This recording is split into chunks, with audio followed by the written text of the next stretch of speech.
Hey guys! Tonight we are diving straight into one of the strangest, most suffocating corners of the medieval world, the heavy veil. That curtain of fabric meant to hide your face, your hair, and practically your existence. You can almost picture yourself now, trying to breathe under layers of coarse cloth while trudging along a muddy road. The air smells of damp hay, stale ale, and horse manure, and you're supposed to pretend this shroud is an honor. Let's be real, if you were forced into one of those things, you'd probably last 5 minutes before tugging it down in protest.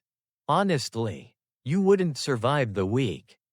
So, before you get comfortable, take a moment to like the video and subscribe, but only if you genuinely enjoy what I do here. And while you're at it, let me know in the comments where you're watching from tonight and what time it is. I always imagine some of you under a cozy blanket in New York, others sneaking in a midnight listen in Manila, and maybe one or two tuning in at sunrise in London. Now, dim the lights, maybe turn on a fan for that soft background hum, and let's ease into tonight's journey together. You feel the scratch of fabric pressing against your cheek. The veil isn't the smooth silk you'd hope for, it's rough, like burlap softened just enough not to cut your skin. The medieval mindset insisted it preserved modesty. But really, it was a way of announcing, you, as a woman, belong under wraps. It's not so different from someone taping a "Do Not Disturb" sign across your forehead. Except no one ever respects the message. As you walk through a crowded market, eyes still find you, men glance, merchants gossip, and the veil becomes less of a shield and more of a spotlight. You're both invisible and glaringly obvious at the same time, a paradox that might drive you mad if the lack of oxygen doesn't do it first. What's funny is that these veils weren't all equal. A noblewoman might swan about with layers of linen floating behind her like the world's least practical kite, while a peasant's version was little more than a rag tied under the chin. The class divide stitched itself into every hem and every fold. Even oppression had fashion tiers, because apparently misery needed accessories. You imagine yourself inside a dimly lit church, kneeling, the candle smoke rising in pale spirals. Your veil droops forward, catching the waxy scent, clinging to your lips whenever you breathe in. A priest mutters Latin words you barely understand, but one phrase echoes clear enough: obedience. To God, to man, to society. It's a theme you'll hear again and again, like the chorus of a bad pop song you didn't ask to play. Some historians suggest that veiling was less about faith and more about property, your husband's property. To be precise, covering your hair and face was like putting a lock on a door, a signal to other men that this house was occupied. Others argue it was about safety, protecting women from unwanted attention in crowded streets. Yet if you trip on uneven cobblestones and fall face first into a puddle because you can't see properly through the folds, where's the safety in that? Scholars still debate it, but if you ask me, it sounds suspiciously like an excuse polished up to sound respectable. Picture the humor for a moment. It's sweltering July, the sun beating down, and you're sweating like you've just run a medieval spin class. You're not even allowed to peel back the fabric without risking a scolding. Somewhere, a monk jots down moral notes while you contemplate whether passing out in public is more shameful than being caught with a stray strand of hair showing. Spoiler: both could ruin your reputation. And reputations mattered. For a woman, Slipping once, whether it was in etiquette, morality, or even how tightly her veil clung, could haunt her for life. The veil was like a report card stapled to your head, permanently marking you as good or suspect.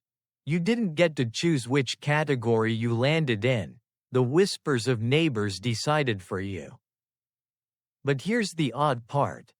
Veils were not only forced upon women, sometimes. Women enforced them on each other. Mothers pressed them onto daughters.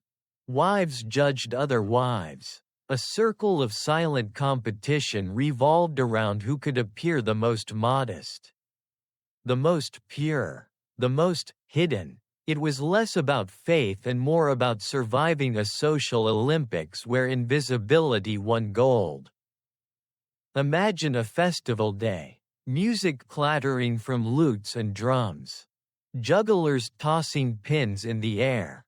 Men laugh openly, drink freely, their faces bare to the sun.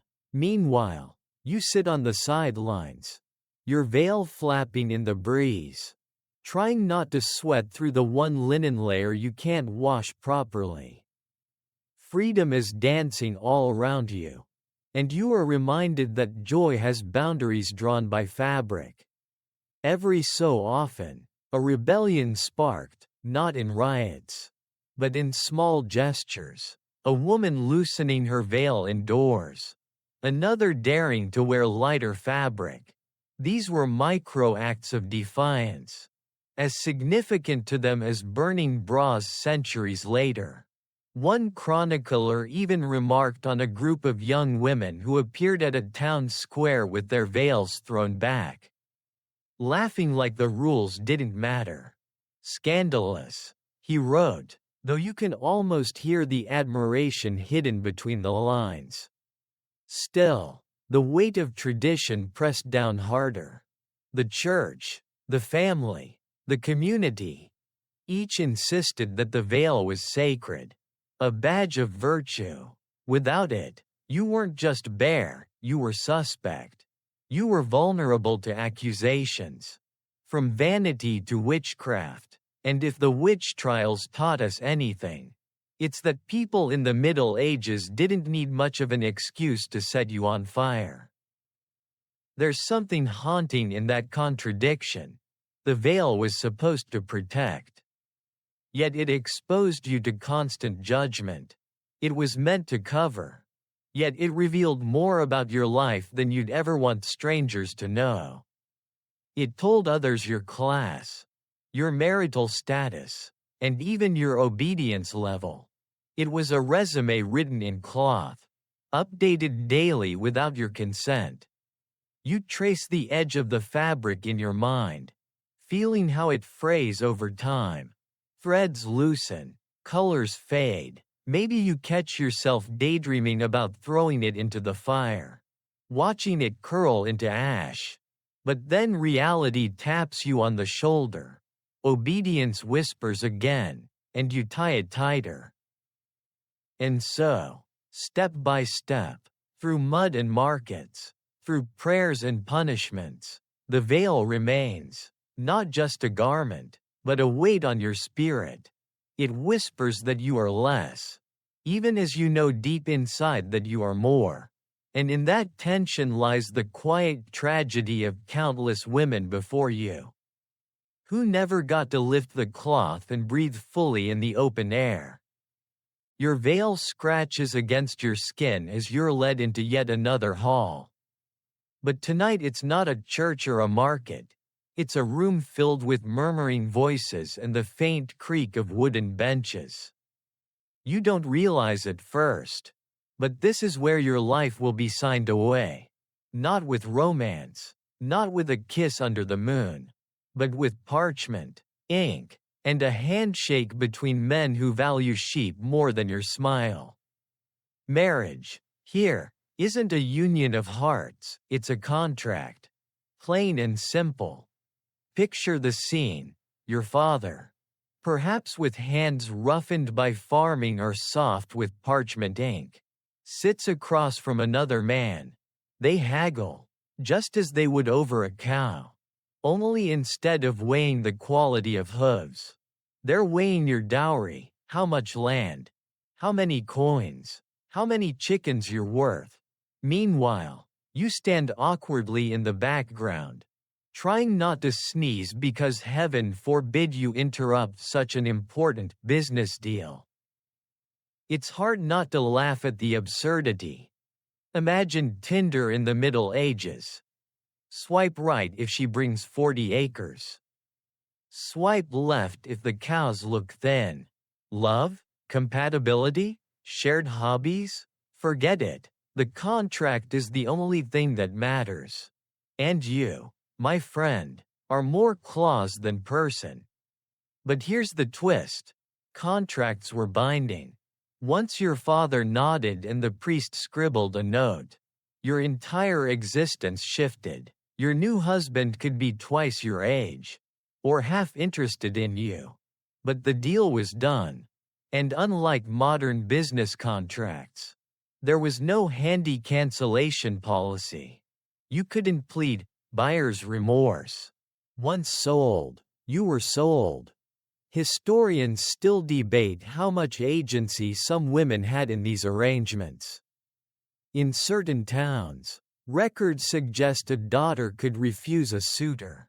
But that's the optimistic version. More often, a refusal meant weeks of emotional siege, lectures about duty, prayers about obedience, sometimes even the silent treatment until you caved. Imagine being guilt-tripped by an entire village choir. Tough negotiations. Indeed. You walk into your new home. The ink barely dry on the contract. And suddenly you are no longer your father's daughter. You're your husband's responsibility. And the medieval mind loved that word. Responsibility. It sounded noble, as if he had earned the privilege of caring for you. When really it meant he controlled your food, your movements, your very breath. He had the key to the chest where your dowry rested. And you had, well, you had the keys to the kitchen. Maybe. Congratulations. The contract also set rules about inheritance. If you bore sons, wonderful. The property stayed in the family. If you bore only daughters, things got complicated. Your marriage contract might include clauses about secondary heirs, cousins, or even stipulations about remarriage. Basically, your womb was an appendix to the legal document, a small print addendum that decided the fate of generations. Romantic, isn't it? Now, let's not forget the wedding day itself. You'd think it would be the moment where you, finally, got to sparkle. Instead, it was a transaction on display. Guests feasted, musicians played, and everyone congratulated your father and your husband. You smiled, bowed, and hoped your shoes didn't pinch too much. Even your vows, sweet as they might sound, were legally binding more to property than to passion. The irony was thick. The church preached about love, about sacred unions, about the beauty of two souls becoming one. Yet at the same time, priests oversaw marriages where neither soul had been asked for consent. "Do you take this man?" wasn't a question so much as a stage cue. And you delivered the line because the audience expected it. And if you thought divorce was an option, think again. Separation was possible under certain extreme circumstances. But annulments required proving the marriage was invalid from the start. Maybe your husband was too closely related. Or maybe he had a secret vow to the church. Otherwise, you were bound for life.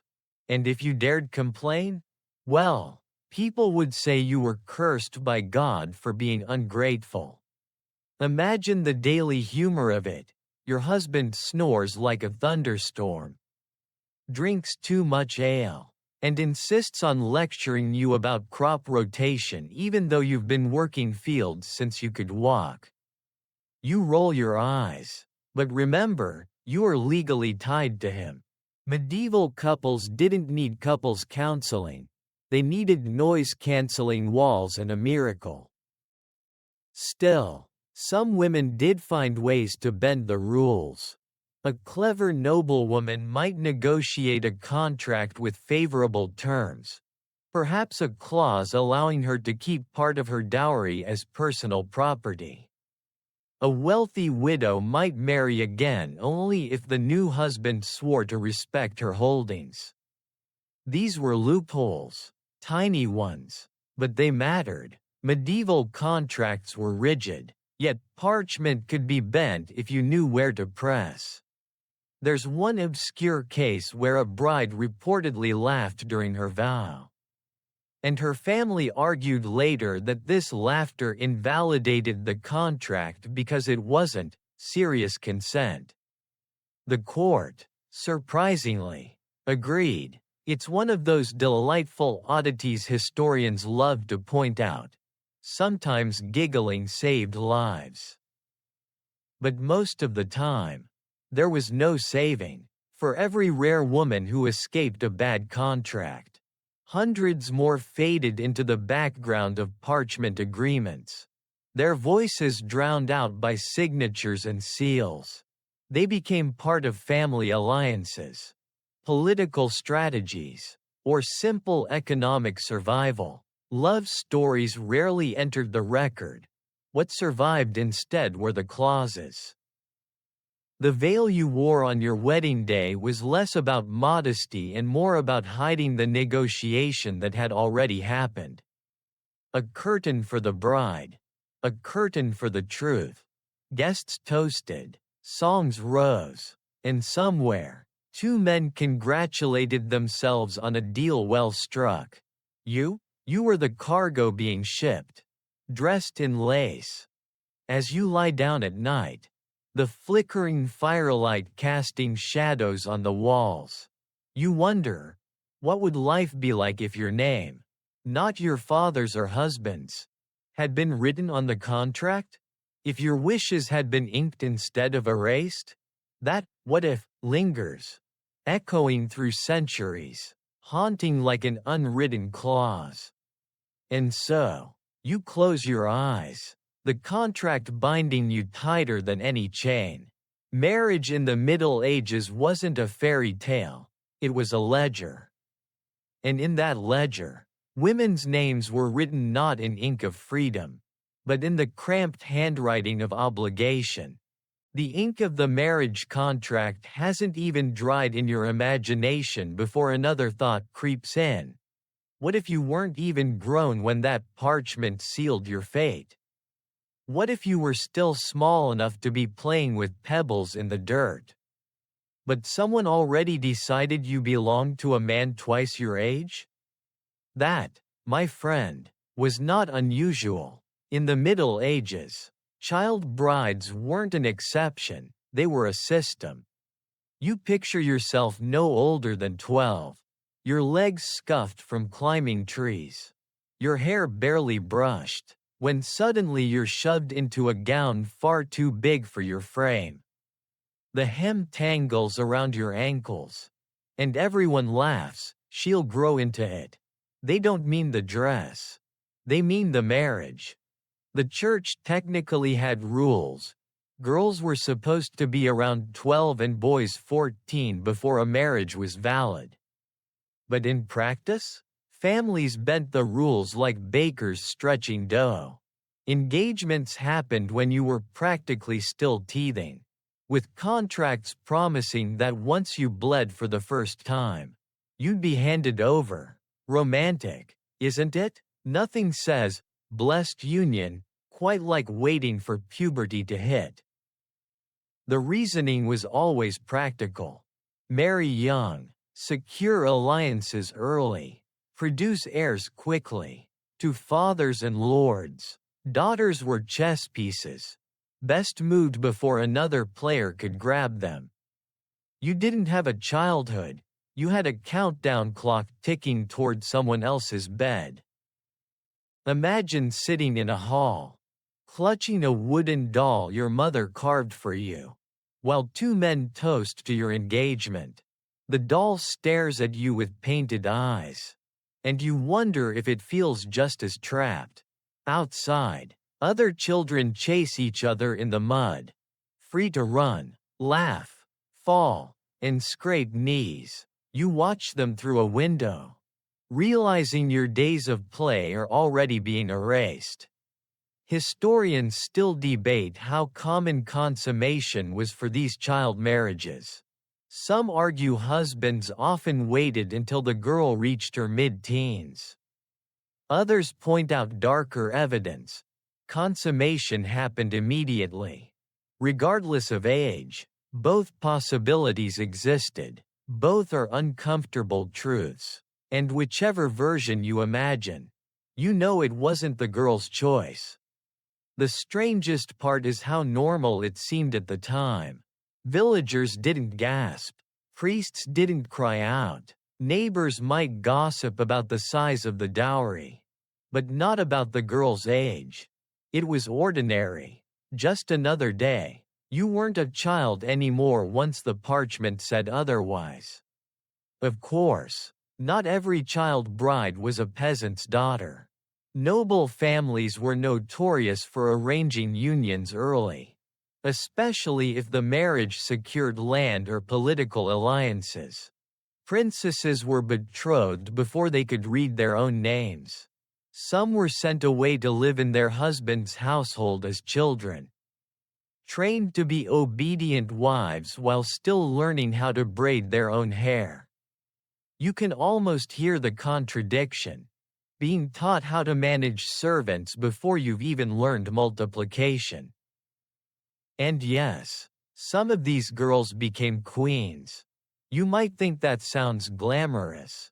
But being a queen at 13 doesn't mean jewels and banquets. It means facing court intrigue, bearing heirs before your hips are ready, and enduring the scrutiny of a kingdom that never asked if you wanted the job. Think middle school drama, but with crowns and executioners. A few stories shimmer oddly in the historical record. There are accounts of child brides who refused. One young girl reportedly clung to a church altar, screaming she would not marry the man chosen for her. The priests tried to pry her away, while her parents begged. Eventually, the marriage was postponed, but only postponed. Resistance might delay fate, but rarely stopped it. Still, her voice echoes centuries later. Proof that even the smallest bride knew the weight of chains when they were clamped too early. Your mind drifts to a wedding feast. The bride is 12, the groom 35, guests cheer, goblets of ale slosh, and someone plays a lute with fingers sticky from roasted meat. The girl sits silently, eyes fixed on her lap, a garland of flowers slipping from her hair. No one notices her trembling hands. They're too busy congratulating her father. The irony is sharp. The most important person in the room is treated as furniture, moved to complete the decor. And yet, humor sneaks through the cracks. Because it always does. You imagine a scribe trying to record the vows, muttering under his breath about the bride being too short for the table. Or maybe the girl, overwhelmed, blurts out something childish at the altar, like asking for her favorite toy back. Somewhere, someone chuckled, even if history didn't bother writing it down. The consequences of these unions were brutal. A girl's body wasn't ready for childbirth. Yet childbirth came anyway. Death in labor skyrocketed among the youngest brides. Those who survived carried scars, physical and emotional, that shaped their lives. And those who couldn't bear children, they were branded barren, blamed for curses, sometimes even cast aside, discarded after being used up before they had a chance to grow. Still, There were odd cases of affection. Occasionally, an older husband treated his child bride like a child, at least until she matured. He might delay, might wait, might even teach her to read. These were exceptions. Faint candle flames in a dark room. But they existed, and historians remind us not every union was cruelty incarnate, just most of them. The veil slips down again in your mind, and you feel its weight not as fabric but as years stolen. Childhood hidden, youth suffocated, you never got to choose dolls over dowries. Play over politics, the contract stole that, and every giggle, every secret game, every scraped knee you might have had was replaced by silence at a banquet table. Tonight, as you listen, you realize, the past wasn't a single story. Some girls found ways to adapt. Others resisted in whispers. A few vanished into the margins of history entirely. But the pattern is clear. Childhood was not theirs to keep. And so, the candle gutters, the hall grows dim, and the image lingers. A small girl in a too large gown. Feet barely touching the floor. Staring into a future she never asked for. The child's gown still trails in your mind.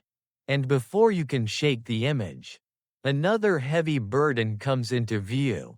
One that follows you whether you're 12 or 20, the dowry.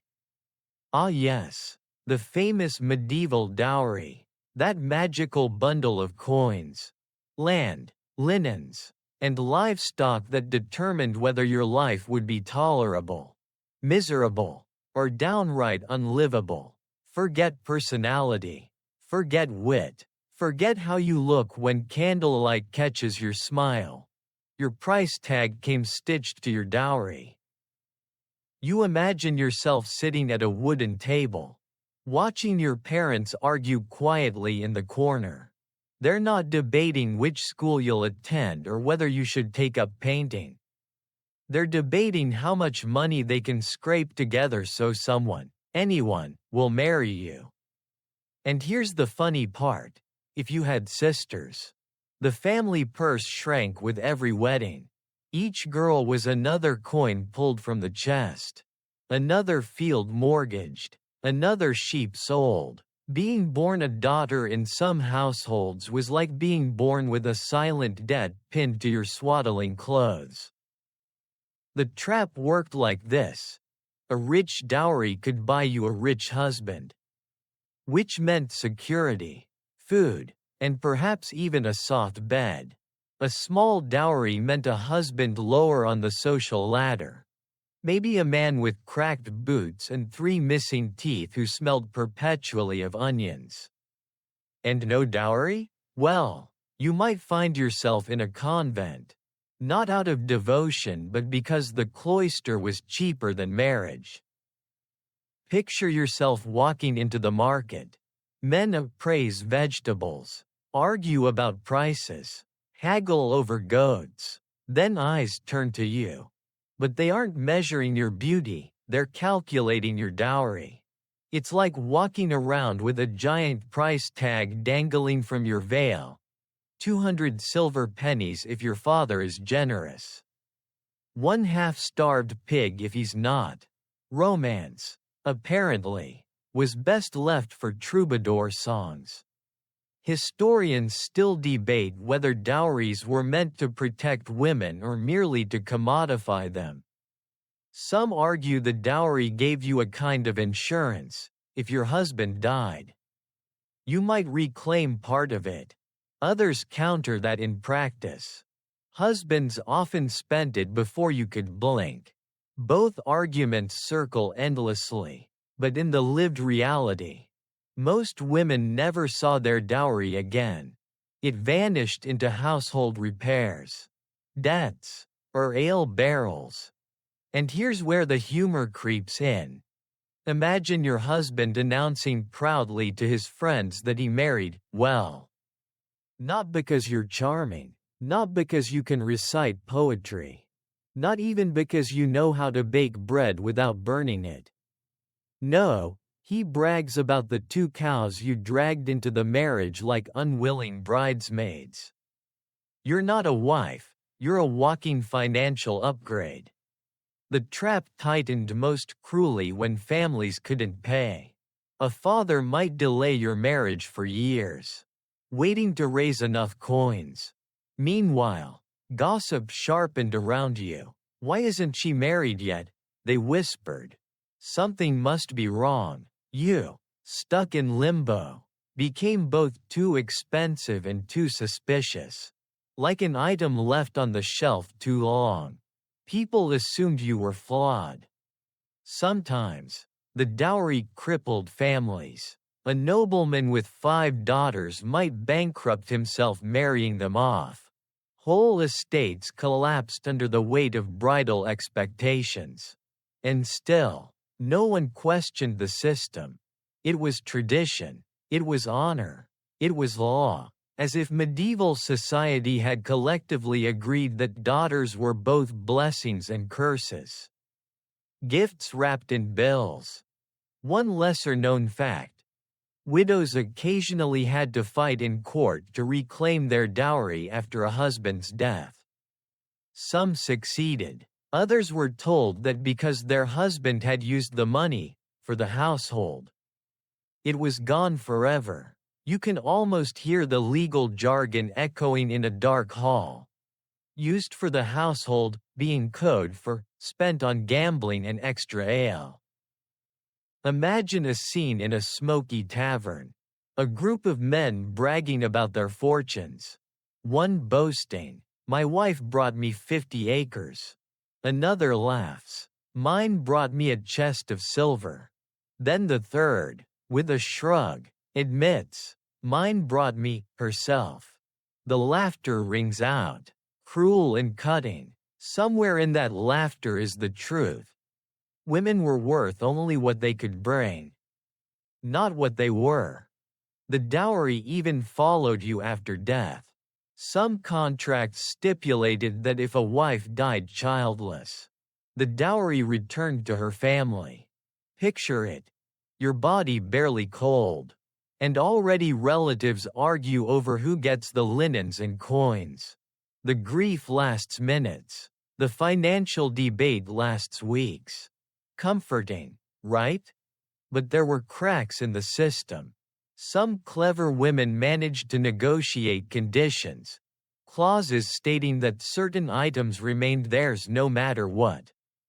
A piece of land, a chest, sometimes even jewelry. Tiny victories hidden in ink.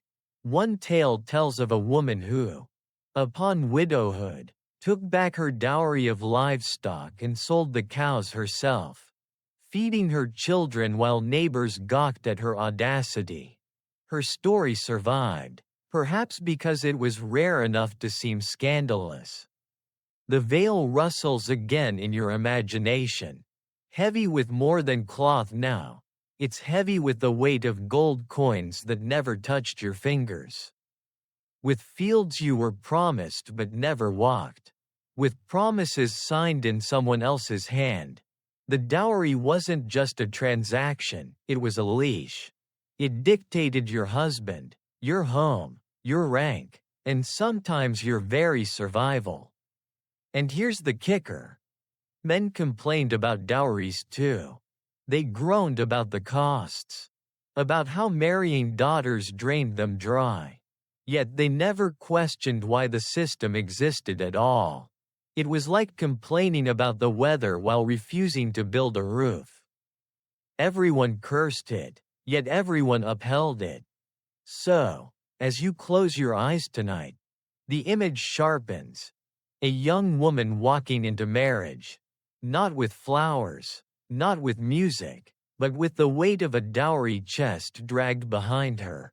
Each coin inside clinks not just with value, but with chains. And every step forward is another reminder that in the medieval world, your worth was calculated long before you ever had a chance to speak. The dowry chest has barely been dragged across the threshold when another weight falls upon you, this time not coins or contracts, but the unrelenting cycle of childbearing. In the Middle Ages, being a wife meant one thing above all else: producing children, preferably sons, endlessly, relentlessly, until your body gave out.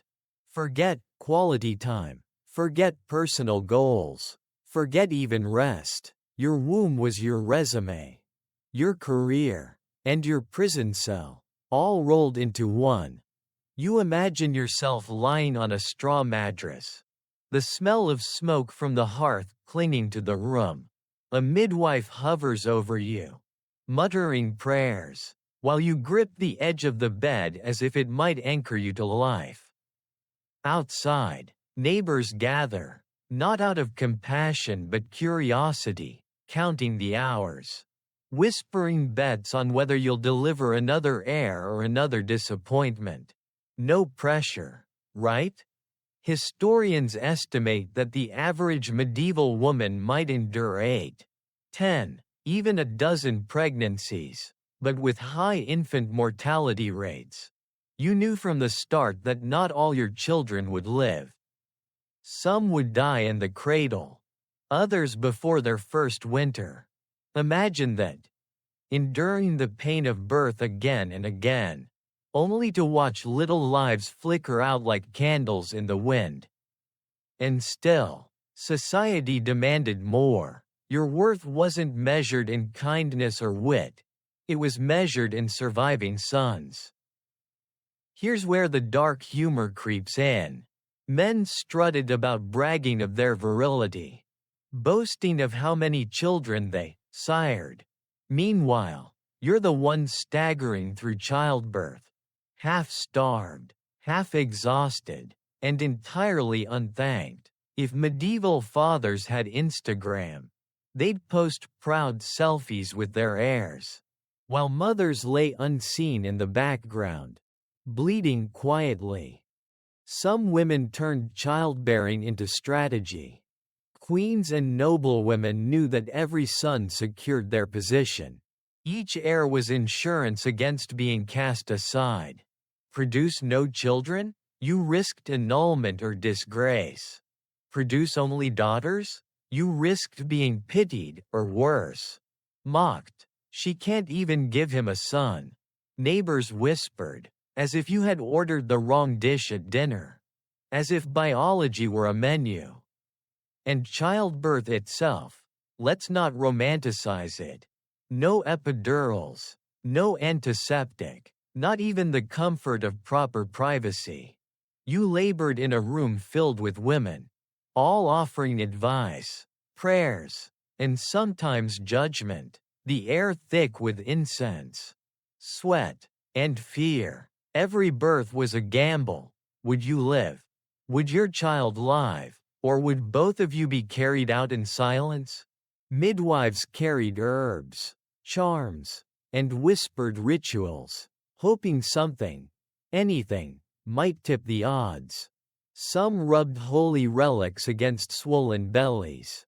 Others brewed concoctions of herbs that modern doctors would grimace at. And yet, despite the danger, childbirth was treated as routine. There's a little-known fact: some noblewomen wrote wills before every birth. Not because they were dramatic, but because the odds were that grim. Imagine having to draft your will every couple of years, calmly listing your possessions as if penciling out grocery lists, knowing the bed you lay on could become your coffin.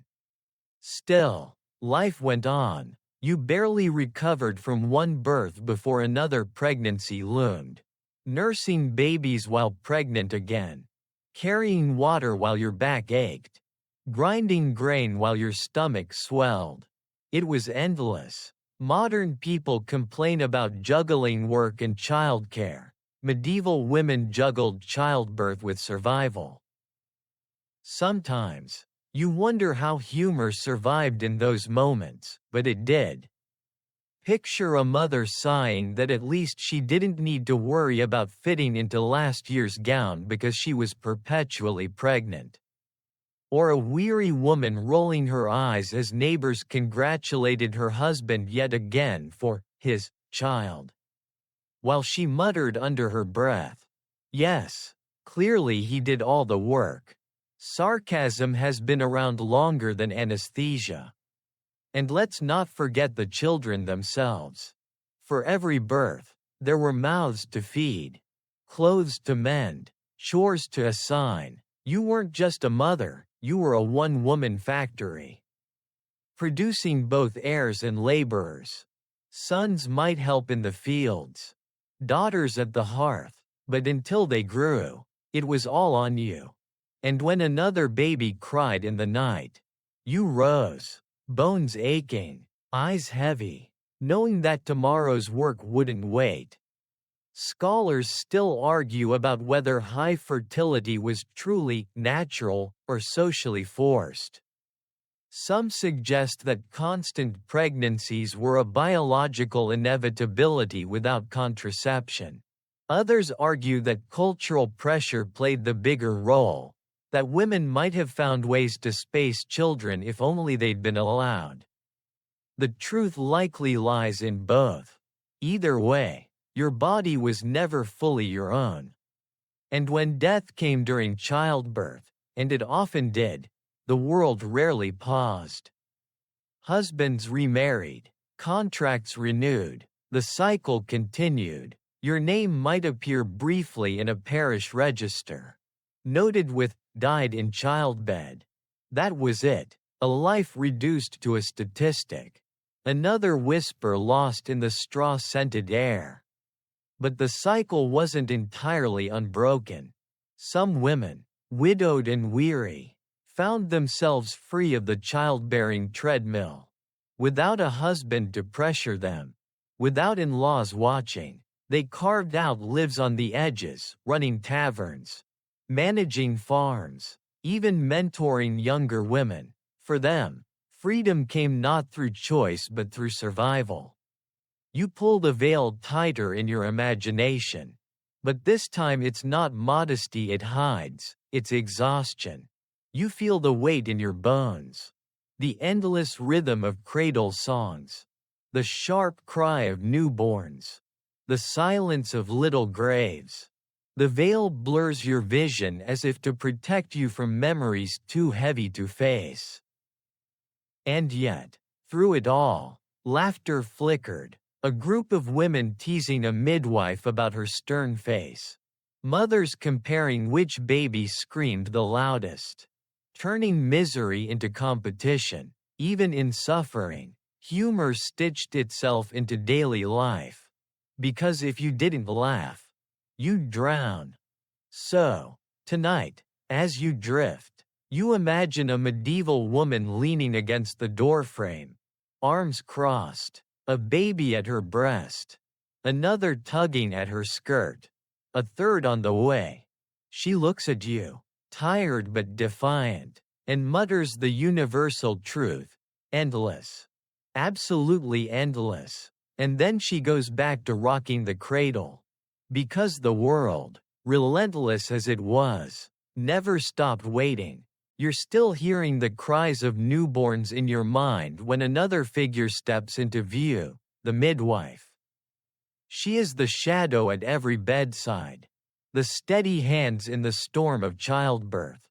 Without her, most women wouldn't survive the ordeal. And yet, in the very same breath, she's branded suspicious, whispered about, sometimes accused of witchcraft. Imagine being indispensable and despised all at once. That was the midwife's burden. You picture her trudging through a muddy village path at night, lantern swinging, pouch of herbs rattling against her hip. She's been called because someone is in labor. And as usual, it's urgent. Birth rarely respected sleep. Her hands are cracked from years of work. Her back bent from hauling water and leaning over endless beds. And yet she walks quickly. because she knows that if she arrives too late, both mother and child might be lost. No pressure, right? Just two lives hanging in the balance while you shuffle through the muck. Midwives carried reputations that spread faster than gossip. If she was skilled, women swore by her. If one of her patients died, the whispers turned sour. She's cursed. She used the wrong prayer. Or the darkest rumor. She serves the devil. All because childbirth was dangerous. And someone had to take the blame. You can almost hear the irony clanging. Men wrote medical texts they never tested on women. Priests preached about sin from pulpits. But when disaster struck, it was the woman holding the knife and cloth who faced accusations. Her toolkit was simple: herbs for pain, cloths for blood, sometimes charms or relics pressed into the mother's palm. She had no sterile gloves, no anesthesia, no modern instruments, only knowledge passed down through whispers, recipes for teas, positions to ease labor, prayers that might calm the room. A lifetime of experience, built on watching and remembering, was her library. And because her knowledge was practical, earthy, and female, it made the learned men nervous. Imagine her kneeling by a bed, urging you to push, counting breaths, wiping sweat from your brow with the same gentleness she used on her own children. Outside, villagers pace, muttering prayers, clenching rosaries. Inside, the air thickens with blood and incense. With fear and determination, the midwife keeps her voice calm, though inside she may be trembling, because she knows one mistake, one death, could cost her not only her patient but her own life. Here's where the bitter humor sneaks in. If the mother lived, people praised God. If she died, people blamed the midwife. It's like being the referee in a medieval soccer match where the ball is on fire. You never get the credit, but you always get the blame. Some midwives developed small tricks to protect themselves. They carried written prayers blessed by priests, flashing them like shields when suspicion arose. Some wore amulets hidden beneath their gowns. Others allied with local nobility, securing patrons who defended them if whispers grew too loud. But even those measures weren't foolproof. One ill-timed stillbirth, one baby born with a deformity, and the crowd's fear could turn to rage. Historians still debate the fine line between midwifery and accusations of witchcraft. Was it the herbs, the rituals, or simply the fact that women held power in moments men couldn't control? The answer, like so many things, is tangled, but one thing is certain. Knowledge in the wrong hands, or rather, in the wrong gender, was treated with suspicion. You can almost laugh at the contradictions. Men in universities dissected pigs and claimed to understand the mysteries of childbirth. Meanwhile, midwives, who had delivered hundreds of babies, were dismissed as ignorant. It's like a modern engineer designing a submarine after only watching rubber ducks float in a bathtub. The absurdity practically drips from the parchment. Still, despite the danger, women trusted midwives more than anyone. Mothers whispered their fears into her ear. Daughters clung to her hand. Widows sought her remedies for aches and fevers. She was confidant, healer, counselor, and sometimes even protector against abusive husbands. She carried not only herbs but secrets, the whispered confessions of women who had nowhere else to turn. There are stories, rare but striking, of midwives who became legends in their villages. One was said to deliver babies so swiftly that people joked she had the Virgin Mary on speed dial. Another supposedly tied protective knots in linen that kept infants safe from demons. Whether the stories were true or embroidered, they reveal something deeper. In a world of fear, people longed to believe in women who could bend life and death. But legends couldn't erase suspicion. When witch hunts began to sweep Europe, midwives were often among the first accused. After all, who else handled mysterious herbs, blood, and cries in the night? Who else saw both birth and death so closely? In a culture terrified of women's power, the midwife embodied everything unsettling. You imagine her, shackled in a courtroom, hearing a priest sneer, "She meddles in God's mysteries," as if saving mothers from bleeding to death were meddling. And yet, humor flickers even here. One record describes a midwife accused of using sorcery to enlarge the birth canal unnaturally. She reportedly laughed and retorted, "If that were true, no man would ever leave my care dissatisfied." The boldness. For a moment, you want to cheer her, even if history silenced her voice soon after. The veil rustles again in your mind. This time, it frames the midwife's face, lined, tired, but determined. You feel the calluses on her hands, the weight of her pouch, the sharpness of her eyes scanning for signs of life. She is both feared and needed, ridiculed and relied upon, a paradox wrapped in linen. And as the candle flickers lower, you realize her burden wasn't just the lives she carried in her hands. It was the constant balance between service and suspicion, compassion and danger. To be a midwife in the Middle Ages was to walk a tightrope over fire, where every successful birth earned a whispered thank you, and every failure risked a noose. So, you settle back, hearing her footsteps fade into the night, lantern bobbing like a weary star, and you whisper the thought that she herself might have carried. Unspoken but true. They need me.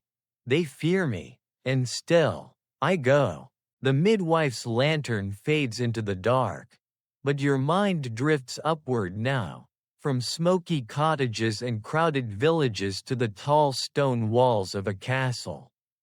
Surely, you think, noble women had it better? Fine gowns, velvet cushions, servants at their beck and call. But let me tell you, those towers were not freedom. They were gilded cages, and the noble women inside them often paced like birds who had forgotten how to fly. You picture yourself in a chamber high above the courtyard, tapestries muffling the chill, a small window cut into the thick wall. Outside, men train with swords, mud flying, shouts echoing. Inside, you embroider, always embroider. The needle pricks your finger. The thread tangles, and you sigh, because this is your world, thread and cloth, prayers and patience, while the world outside belongs to someone else. It's tempting to envy the noblewoman's jewels, but the truth is her freedom was often less than that of a peasant woman trudging barefoot through fields. The peasant could at least step into the marketplace, exchange gossip, laugh loudly under the open sky. The noblewoman? She had to ask permission to walk through her own gardens. You live in comfort, yes, but it's the kind of comfort that suffocates. Think of the irony. Your dowry bought you not only a husband but also 4 stone walls. A husband might be off to war, leaving you behind with guards who shadow your every step. For your safety, they say, though you suspect it has less to do with protecting you and more with preventing you from choosing your own adventures. Safety and surveillance, two sides of the same coin. At feasts, you sit quietly beside your lord, nodding when introduced, smiling when expected. Men argue over politics and war while you pour wine, listening in silence. Perhaps you long to speak, to ask a question, to laugh at the ridiculous boasts echoing down the table. But the cage teaches you restraint. One wrong word could brand you foolish. Or worse, rebellious. And a rebellious noblewoman was a liability no man wanted. Historians remind us that not all noblewomen were docile. Some ruled estates in their husbands' absence, managed finances, commanded servants, even negotiated with tenants. And yet, these moments of authority were always conditional. You had power only until a man walked back through the castle gates. Then, like a torch snuffed out, your command dissolved, authority borrowed, never truly yours. The cage was physical too.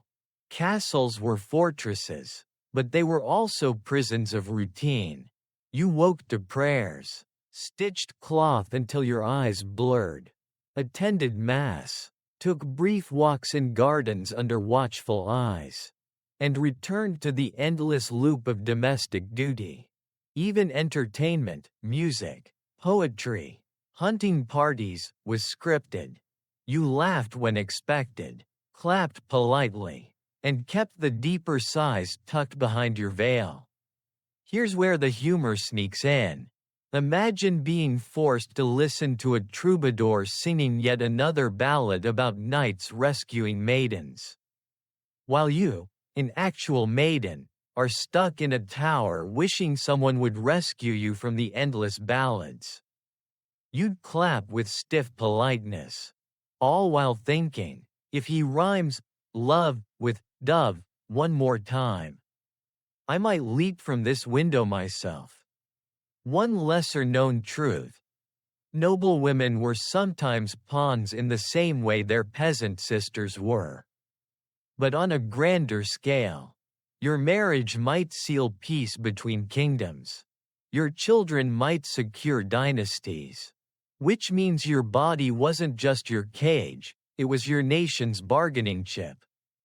When you bore heirs, you weren't just pleasing your husband, you were stabilizing borders. That's a lot of pressure to put on someone who isn't even allowed to walk to the market alone. And if you failed, if no children came, your cage grew tighter. Whispers in corridors, prayers muttered over your head, physicians with dubious remedies. Some noblewomen were sent to convents. Others shunted aside while their husbands remarried. Imagine being reduced to a political footnote because your womb didn't deliver on its contractual promise. Yet some fought back in subtle ways. They smuggled letters to allies, arranged marriages for their children, even used patronage of artists and scholars as a way to carve out intellectual space. There are rare, shining records of women commissioning manuscripts or funding churches, not because they were free, but because within the cage, they found small gaps in the bars. One case historians still discuss, Eleanor of Aquitaine, who dared to defy expectations, traveling, ruling, and even joining a crusade. She was exceptional. A storm in a world that preferred quiet reign. But for every Eleanor, there were thousands more whose names never escaped the castle walls. Their voices softened into tapestries, stitched into silence. Picture yourself standing at that high, narrow window, watching the horizon where mountains touch sky. You can almost taste the freedom beyond. But the guards at the stairwell remind you, step too far. And you invite scandal. Better to stay inside, embroidering flowers you'll never pick, birds you'll never see fly, fields you'll never walk. The veil shifts again in your imagination, pressing against your cheek like the cool stone of the castle wall. You realize the cage isn't only the room, it's the role. You're noble, yes, but you're still property. Only this time, the property happens to glitter. And so, as the candles burn low in that chamber, the truth settles in. Being high-born didn't free you from hardship. It only changed the shape of the bars. Some women looked out at the world from muddy huts, others from gilded towers, but all of them knew what it felt like to live behind walls not of their choosing. The castle window fades. The noble woman sighs behind her embroidery. And your thoughts tumble back down to the dirt, literally. Because for most women in the Middle Ages, there were no velvet cushions, no tapestries, no gilded cages. There was only toil, back-breaking, dawn to dusk, mud-splattered labor. And if the noble woman was trapped by walls, the peasant woman was shackled by the sheer weight of survival. Picture yourself rising before the sun. The rooster hasn't even finished crowing. And you're already outside, hauling water from the well with hands still stiff from yesterday's work. The air smells of smoke and damp earth. Your skirt hem drags through dew, soaking your legs before the day has even begun. You sigh, though not too loudly. Because sighing doesn't chop firewood. And there's plenty of that waiting. Peasant women weren't just housewives. Forget that modern term. You were a farmer, brewer, baker, shepherd, weaver, mother, nurse, and laborer all rolled into one. When men went to the fields, you went too. When they stopped for ale, you kept going, and when they collapsed by the fire at night, you were still mending clothes by candlelight. People joke today about the second shift for working mothers. Medieval peasant women had a fifth shift. And no, there was no overtime pay. Your chores stretch endlessly. You grind grain with a heavy stone, arms aching, dust coating your skin. You knead bread until your shoulders burn. Tend animals that nip at your hands. Collect firewood while brambles scratch your legs. And somewhere in the middle, you juggle children, feeding them, scolding them, keeping them alive in a world eager to snatch them away with sickness or hunger. Multitasking wasn't a skill, it was survival. Here's the bitter humor. While noble women were told to stay modest, peasant women had no such luxury. You hauled hay alongside men, sweat streaking your face, clothes clinging to your body. And yes, the village noticed. Gossip clung to you faster than mud to your boots. If you worked too hard, people muttered you were unladylike. If you didn't work enough, they muttered you were lazy. Basically, you couldn't win, except maybe by laughing at the absurdity as you balanced a basket of turnips on your head. Historians still argue whether peasant women had more freedom than noble women. Some suggest they did, after all. They roamed markets, traded goods, managed households, and even represented families in disputes. Others argue the opposite. Freedom without rest is no freedom at all. The truth lies somewhere in the mud. Yes, you moved more freely, but always tethered to duty. You could walk to the river, but only to scrub clothes until your knuckles cracked. You could talk in the marketplace, but only while selling surplus eggs. You could laugh with neighbors, but always with one ear listening for the baby's cry. Your diet reflected your status. Bread, onions, ale, maybe cheese if you were lucky. Meat, rare, unless you counted scraps or the occasional chicken that mysteriously died before taxes were collected. Imagine celebrating a feast with the nobility, roast swan, spiced wine, sweet pastries, and then trudging home to your own meal of watery pottage. You'd roll your eyes and think, sure, I'll toast to their health, if I can find enough salt to make this gruel edible. And yet, despite the hardship, peasant women carved out community. Washing clothes at the river became a social gathering, a chance to share news, jokes, complaints. The rhythm of grinding grain together was its own kind of music. Even in exhaustion, there was companionship, an understanding glance, a shared laugh when a goat escaped and chaos erupted. Humor was survival's handmaiden. But danger lurked everywhere. A single bad harvest could mean hunger. A single injury could mean ruin. If your husband fell ill, you worked double. If he died, you became both breadwinner and outcast, scrambling to survive without the shield of a man's name. Widowhood for peasants wasn't a quiet mourning. It was a daily battle to keep children fed while neighbors eyed your land and lords eyed your labor.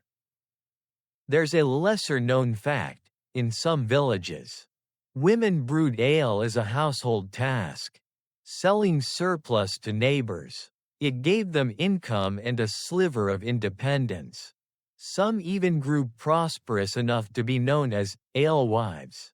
But when men realized brewing was profitable, laws shifted, guilds formed, and suddenly women were pushed out. You can almost hear the sarcasm centuries later. Oh, it's not witchcraft when men do it. Just good business. Your body bore the marks of toil.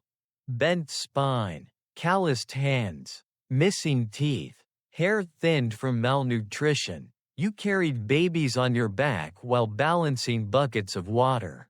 You worked through pregnancy, through fevers, through grief. And still, at the end of the day, people said women were weaker. Weaker? You'd laugh if you had the energy. And yet, joy found cracks in the mud. Festival days when music drifted across the fields. When you danced barefoot under stars. Skirts twirling, forgetting for one night the aches in your muscles. Market days when you bartered well. Going home with a basket heavier than you expected. Even the small triumph of bread rising perfectly, filling the cottage with warm scent, was its own rebellion against drudgery. Still, the veil slips again in your imagination, not a noblewoman's fine linen, but a ragged scarf shielding your hair from smoke and dust. It carries the smell of sweat, onions, wood smoke, and rain. This veil doesn't symbolize modesty or wealth. It symbolizes labor, a life measured not in seasons of leisure, but in how many harvests you could survive. So, as you drift deeper into this world, you see the truth. Noble women were caged, but peasant women were chained to the plow. Both lived behind bars, only of different shapes. Both carried burdens they did not choose. And both whispered, in their own ways, the same weary truth. Work never ends. The muffled whispers of forbidden voices fade. But now another silence falls, a heavier one. The silence of absence. Because in the Middle Ages, to lose a husband was not just grief. For women, widowhood carried its own set of dangers, burdens, and isolations. Being a widow meant vulnerability. Imagine yourself standing at the edge of a grave. The priest chants. The villagers cross themselves. The earth falls heavy onto wood. Your husband's body rests beneath. But your future rests nowhere. Suddenly, You are neither wife nor maiden, drifting in a social limbo. Respectable, perhaps, but exposed, alone in ways deeper than loneliness. At first glance, widowhood promised freedom. You were no longer under a husband's authority. Some widows managed households, ran businesses, even acted as guardians for children. Records show widows selling goods in markets, lending money, or managing estates. For a moment, it seems like liberation, but beneath it lies fragility. Because freedom without protection was dangerous. Property was the first threat.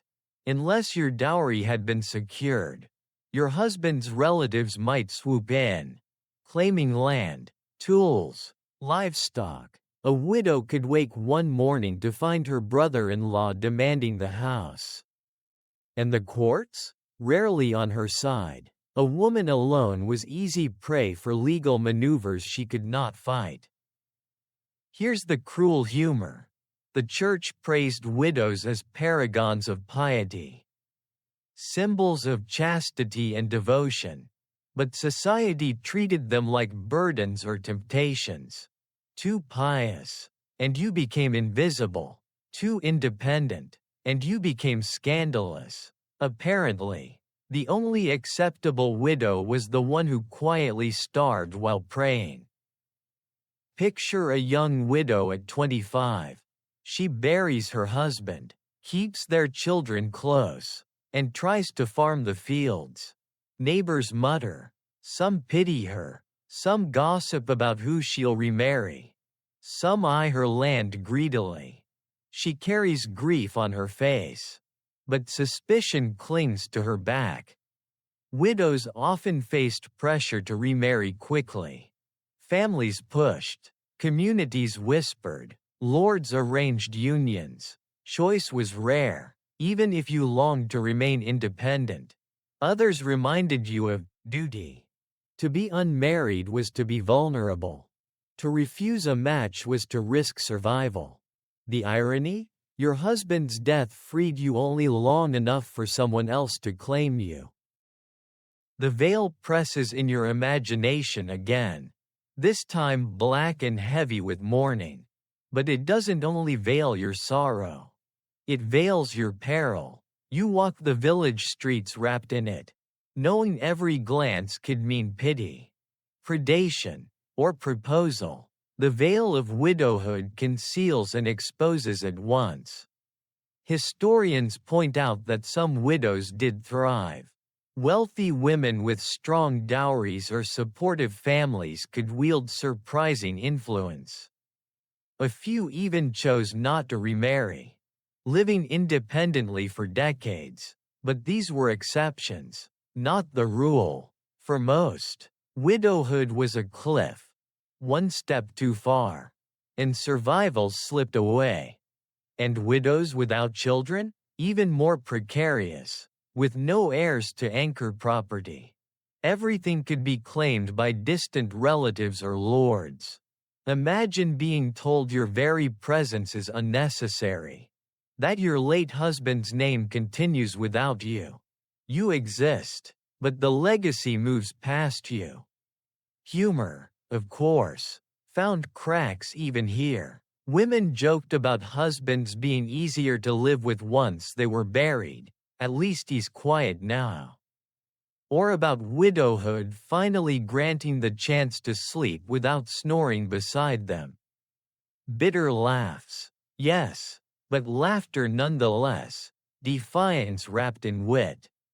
Still, the dangers pressed closer. A widow's household was more likely to be robbed, her body more likely to be harassed, her reputation more likely to be stained by rumor. To be without a husband was to stand without a shield in a world where shields were everything. Picture an older widow at 50. She walks to market with a basket, sells her cheese, tends her goats. She appears strong, but whispers still trail her, about how she manages alone, about who visits her home, about whether her independence hides sin. Widowhood doesn't end with age. It lingers like a shadow, always ready to turn admiration into suspicion. Historians still debate whether widowhood was harder for peasants or nobles. For peasants, poverty pressed fast and hard. For nobles, politics swirled, alliances, remarriages, inheritances. Both worlds offered danger, just wrapped in different fabrics. So tonight, as you drift deeper, you hear the toll of church bells fading into the hush of footsteps leaving a grave. You see widows moving through fields, markets, castles, cloaked in black, yet carrying burdens beyond mourning. And you realize, widowhood in the Middle Ages wasn't only about loss. It was about survival in a world eager to forget or exploit you. The toll of funeral bells fades. But another sound creeps in now, hollow stomachs. The groan of hunger. The scraping of empty pots. Because one of the most brutal hardships for medieval women was famine. Starvation wasn't an occasional terror, it was a constant shadow. And when food ran short, women bore the hungriest share. Imagine yourself in a thatched hut during a bitter winter. The grain stores are almost gone. The last loaf already eaten days ago. Children whimper in the straw, clutching their bellies. You stir a pot of thin broth made of cabbage leaves, hoping the smell tricks them into feeling full. Your own stomach growls, but you ladle what little there is into their bowls instead. Hunger is loudest, but mothers learn to silence it, for themselves. At least. Historians remind us that famine struck repeatedly, poor harvests, harsh winters, plague disrupting fields, war trampling crops. Women managed households during these crises, stretching scraps into meals, foraging for roots, trading whatever they could. Yet when supplies ran thin, men and children ate first. Women often starved quietly at the edges, their sacrifice unnoticed except in their fading strength. Here's the cruel humor. Chroniclers sometimes wrote about famine as if it were divine punishment for sins of the people. You can almost hear yourself muttering, "Ah yes, God skipped dinner too." Clearly, sarcasm in the face of hunger is bitter, but it's all you have left when bread is gone. Picture markets during famine. Stalls stand bare, save for a few withered turnips. Prices soar, coins lose meaning. A widow clutches a penny, but it buys nothing. Nobles hoard grain in castles, selling at triple the price. Women in villages beg, barter, or steal to keep children alive. Desperation breeds danger. Accusations of theft, of witchcraft, of immorality, all for daring to survive. The veil presses in your imagination again, this time rough and scratchy, woven from burlap and hunger. It doesn't soften or conceal, it chafes.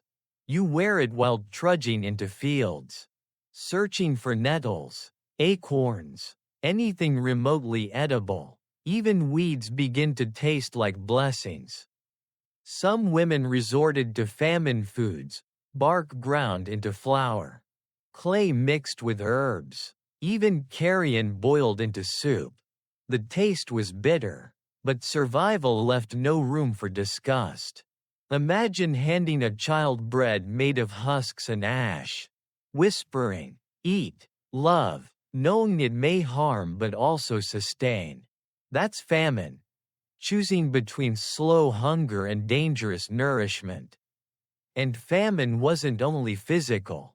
It carried stigma. Starving women, desperate, were mocked in plays and stories as greedy or grotesque. Priests preached patience, telling the hungry their suffering purified souls. Patience doesn't fill stomachs, but it did keep people quiet enough for lords to hoard grain without revolt. Humor slipped in, because even hunger can't silence wit. Women joked bitterly that the only thing plentiful in famine was sermons. Or that gnawing on a leather shoe at least kept your teeth busy. Dark humor, yes, but laughter gave energy when food didn't.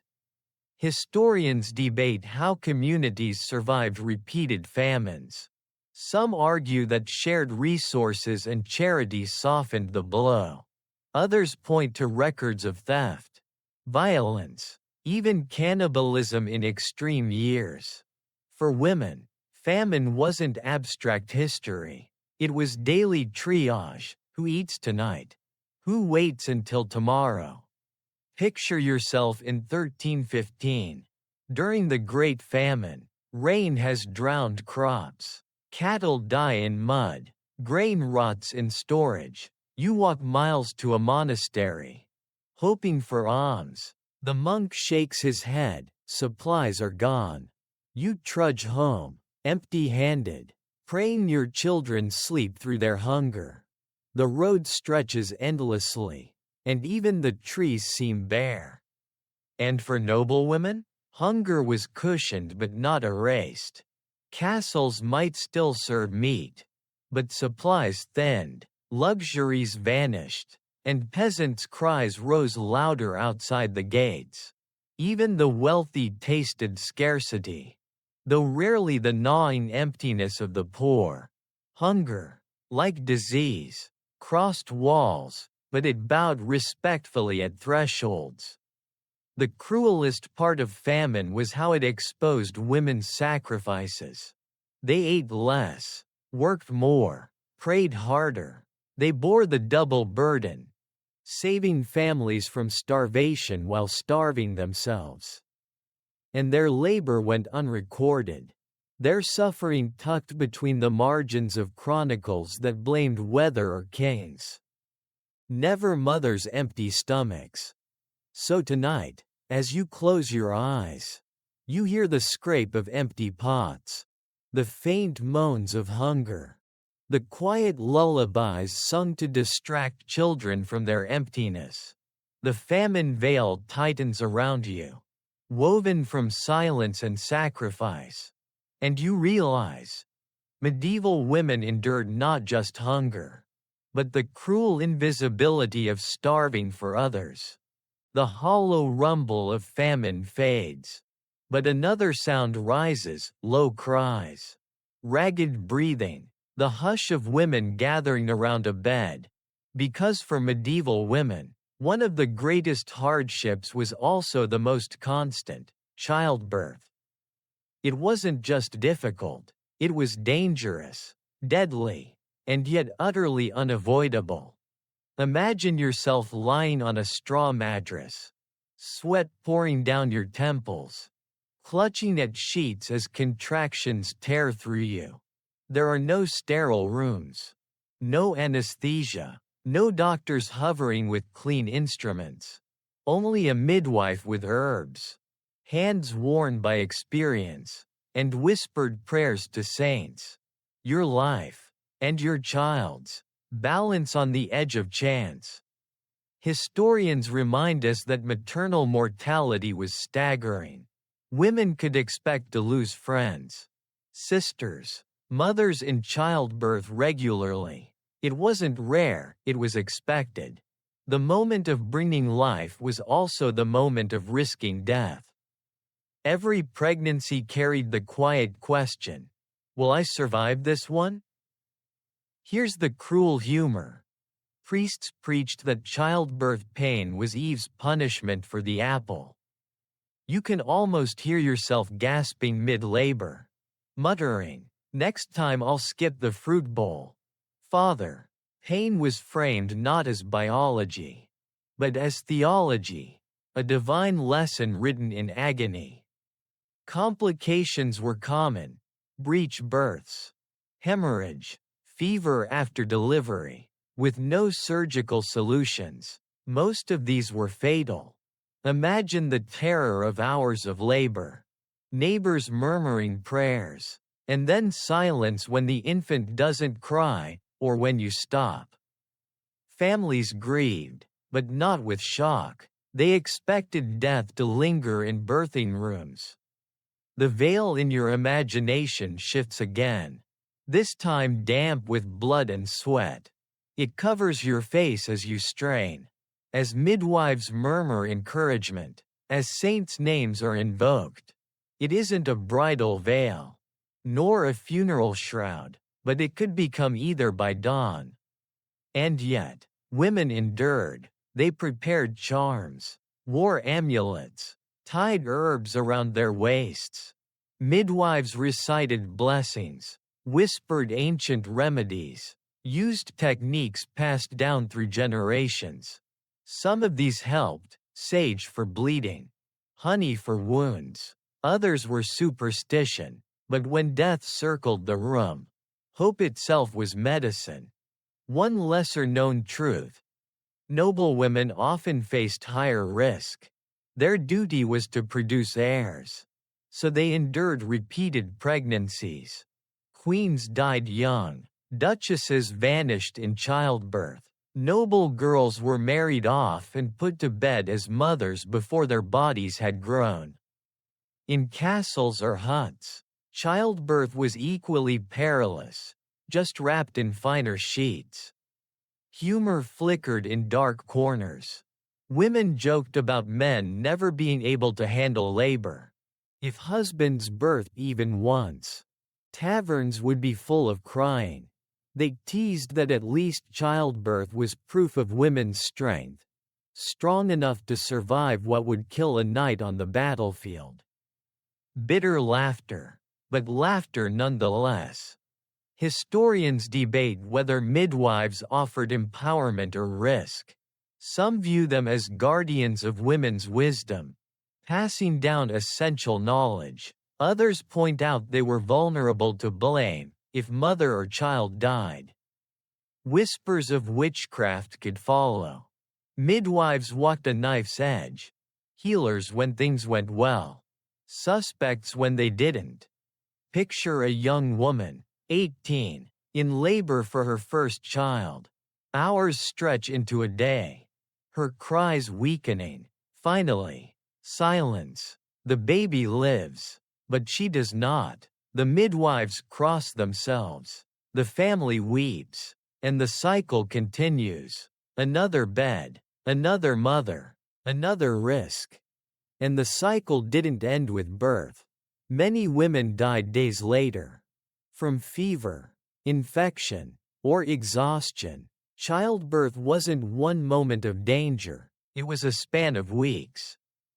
A gamble drawn out over time. Survival wasn't guaranteed until long after the cradle was filled. Imagine how this shaped women's lives. Each pregnancy carried dread. Each birth left scars. Physical and emotional. And yet, refusal wasn't an option. Marriage meant motherhood. Motherhood meant risk. And risk meant loss. Women lived with courage because they had no other choice. Still, resilience glowed. Some women bore 10 children, surviving each ordeal. Others supported one another, forming networks of care. The birthing room, though filled with danger, was also filled with solidarity, women holding women, whispering, praying, enduring together. In that space, voices forbidden elsewhere grew strong. So tonight, as you drift deeper, you hear the muffled cries of centuries, the prayers to saints, the whispered encouragements of midwives. The birthing bed was both cradle and coffin, both beginning and end, and you realize, medieval women lived every day with the knowledge that life and death often arrived together. Wrapped in the same swaddling cloth, the cries of childbirth fade, but dawn comes quickly, and with it another demand: labor. Not the kind of labor that brings life, but the endless toil of fields and farms. Because in the Middle Ages, women worked not only in homes but under the sun, bending their backs in soil and mud, often just days after giving birth. Imagine yourself stepping into the fields at dawn. Mist still clings to the grass. Your feet sink into damp earth. And in your arms is not only a basket of tools but sometimes a baby, swaddled and slung across your chest. Your hands blister from hoes. Your shoulders ache from carrying bundles of hay. Work doesn't pause because you are tired, or sick, or grieving.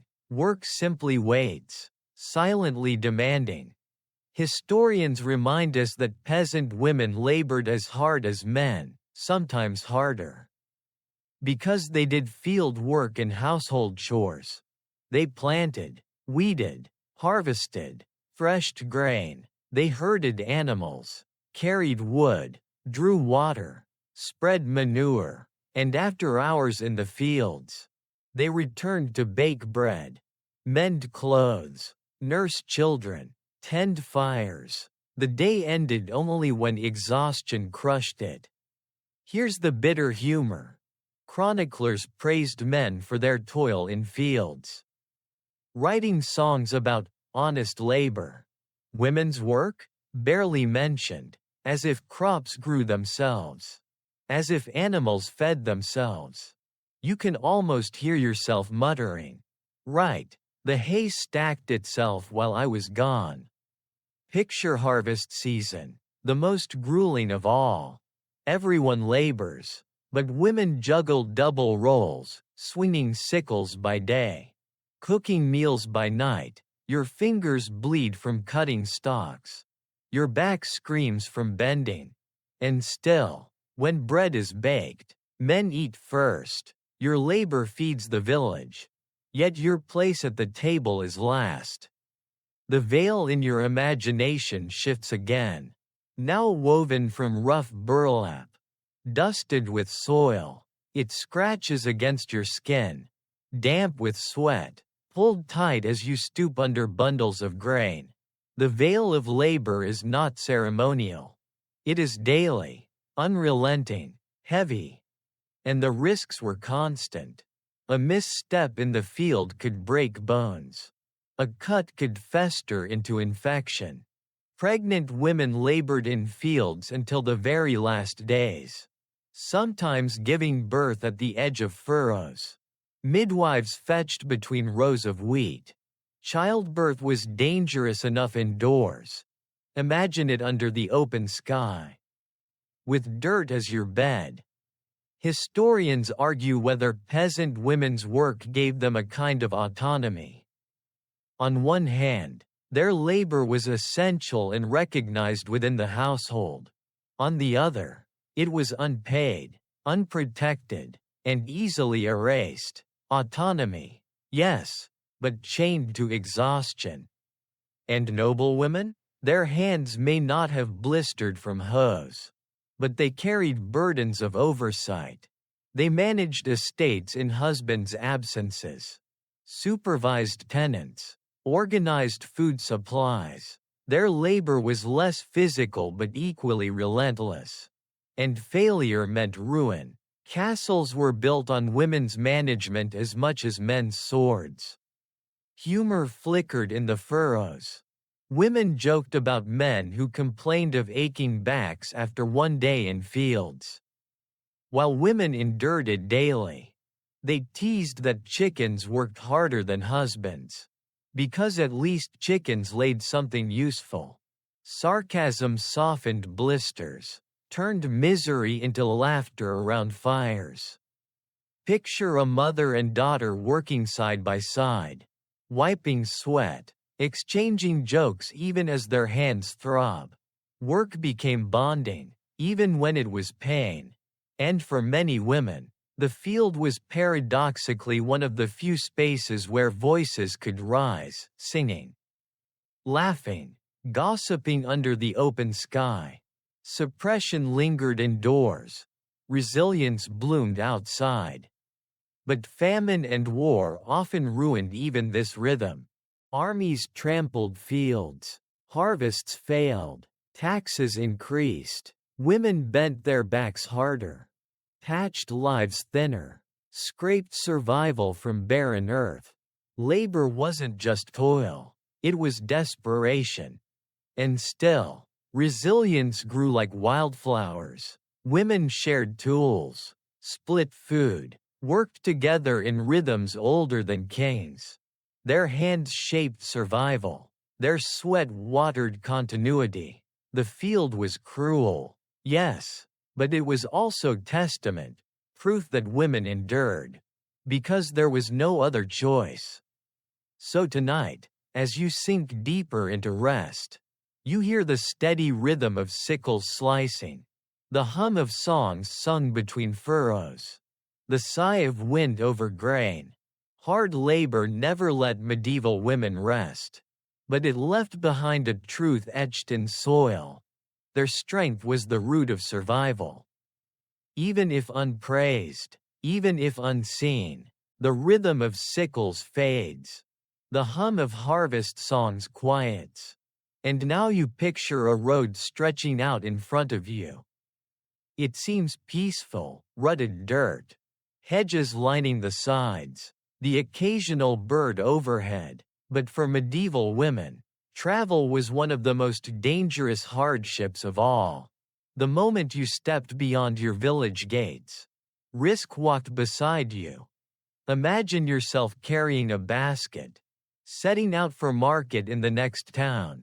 It's only a few miles, but those miles feel endless. The road is empty, yet your heart races. You glance over your shoulder again and again, because you know that on medieval roads, danger rarely announced itself. Bandits, soldiers, drunken men, all possibilities. And if something happened, no one would blame them. They would blame you for being on the road. Historians remind us that travel was risky for everyone. But women bore sharper dangers. Men feared robbery. Women feared robbery and assault. The road itself became a test of courage. Each step weighed down by vulnerability. And unlike nobles who rode with escorts, peasants walked alone, with nothing but a staff or whispered prayer. Here's the cruel humor. Sermons often warned women about wandering too far from home. As if the problem was distance rather than danger. You can almost hear yourself muttering, "Sure, Father, I'll just teleport my eggs to market then." Travel was necessity, not indulgence. Women didn't walk roads for adventure. They walked them to survive. Picture a pilgrim trail, stretching toward a shrine. Pilgrimages were holy journeys, yet women along them faced harassment, theft, even exploitation by innkeepers. Holiness didn't erase hunger or lust. Sanctity didn't guard against cruelty. The irony? The Church praised women for their devotion while doing little to protect their safety along the way. The veil in your imagination shifts again. This time woven of dust and distance. It whips against your face as you trudge through mud, shielding you from sun and eyes alike. The travel veil isn't decorative. It's survival, thin fabric between you and danger. Noble women, too, faced peril. They traveled by carriage, but carriages were targets for ambush. Escorting soldiers helped. But even then, safety wasn't assured. Imagine sitting in a rattling cart, heart pounding as rumors of raiders spread among your guards. Gold thread on your gown didn't make roads less dark. And what of women forced to travel for work? Alewives carrying barrels, washerwomen dragging baskets, midwives summoned across fields in the dead of night. Each journey was a gamble. Arrive safely. Or not at all. Women answered anyway. Because survival didn't wait for safety. Humor, of course, found its way into travel too. Women joked that at least if they were robbed on the road, it saved them the trouble of bartering at market. Or that saints must have invented blisters as penance, since no one else could find joy in them. Sarcasm softened sore feet, even as roads stretched endlessly. Historians debate whether medieval women ever truly traveled alone. Some argue most journeys were made in groups, neighbors walking together for safety. Others note records of women venturing solo, forced by poverty or urgency. Either way, the danger was real enough that it shaped women's reputations. A woman seen too often on roads risked whispers. Why is she always out? Who is she meeting? Travel stained as much as it sustained. Picture a young widow traveling to sell wool in a nearby town. She clutches her shawl, eyes darting to shadows. At the gate, soldiers leer, demanding a toll. That's more intimidation than law. She pays, though she can barely afford it, because protest would cost more. By the time she reaches market, she's exhausted, not only by the walk, but by the fear. And yet, women persisted. They walked roads, crossed rivers, climbed hills, not for adventure but for survival. They carried not maps but memory, not weapons but resilience. Their journeys were small in distance but immense in courage. The cruelest irony was this: travel made women vulnerable, but staying home made them invisible. Step onto the road, and you risked your body. Stay behind, and you lost your voice, your chance to trade, to connect, to live beyond four walls. Either way, the path was narrow. So tonight, as you drift further into quiet, you hear the soft crunch of footsteps on dirt, the whisper of wind through hedges, the distant murmur of unseen threats. The road stretches on, long and lonely, marked by courage in every step women took. And you realize, medieval women didn't just survive in their homes and fields. They braved roads where every mile carried the weight of danger. The dusty road fades, but another weight replaces it, one carried not on the back but in the body. Because for medieval women, one of the hardest burdens was unwanted pregnancy. In an age with no reliable contraception, no safe options, and little choice, pregnancy could arrive not as joy, but as dread.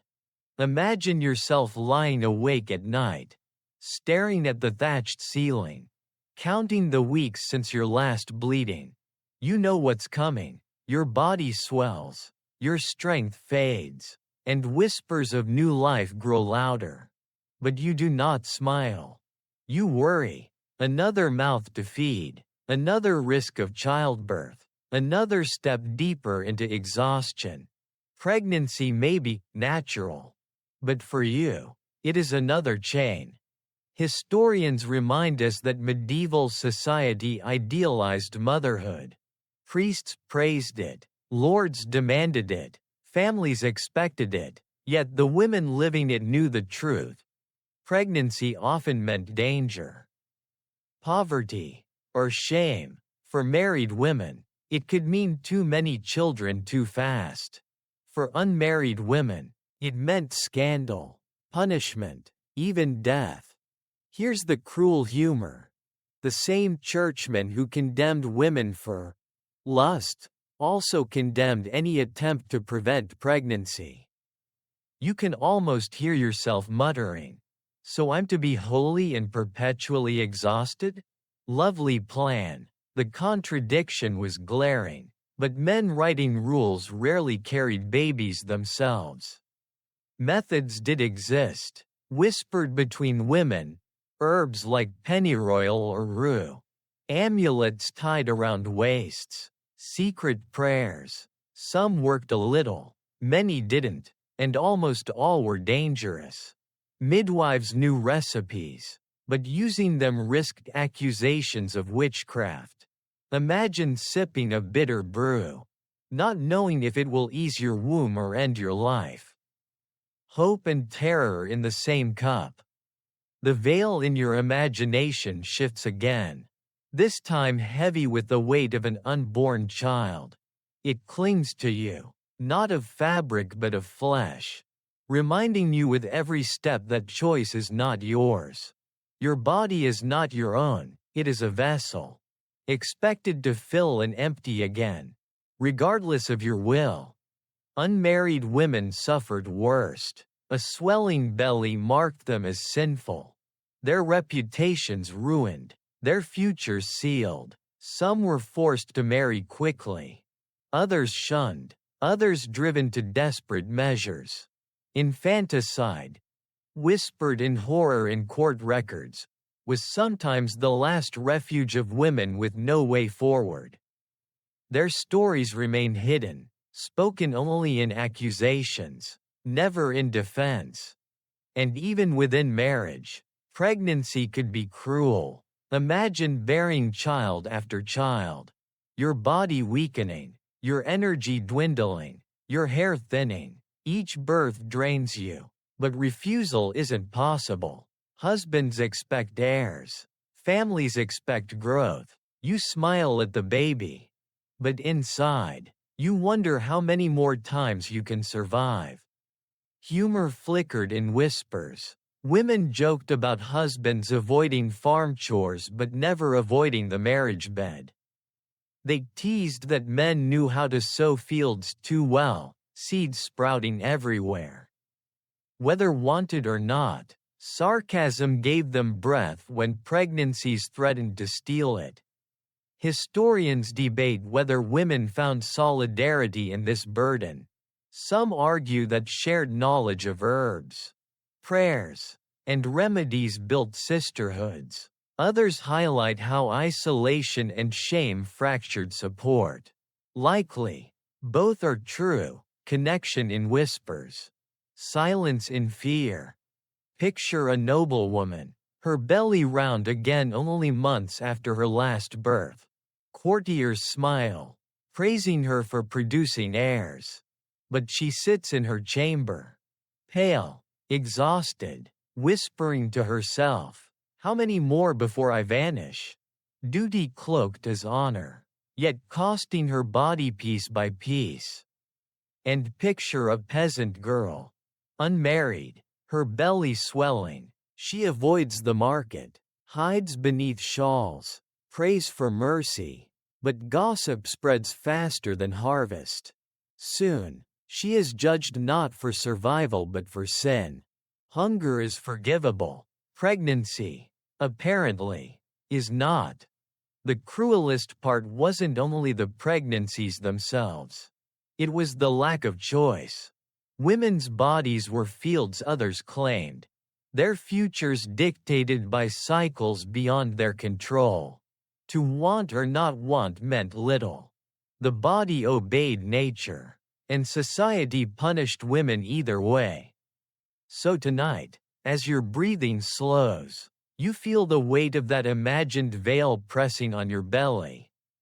You hear the hushed prayers of countless women who whispered, "Not this time, please." Some prayers were answered, most were not, and you realize, medieval women bore not only the pain of childbirth, but also the dread of pregnancies they never asked for.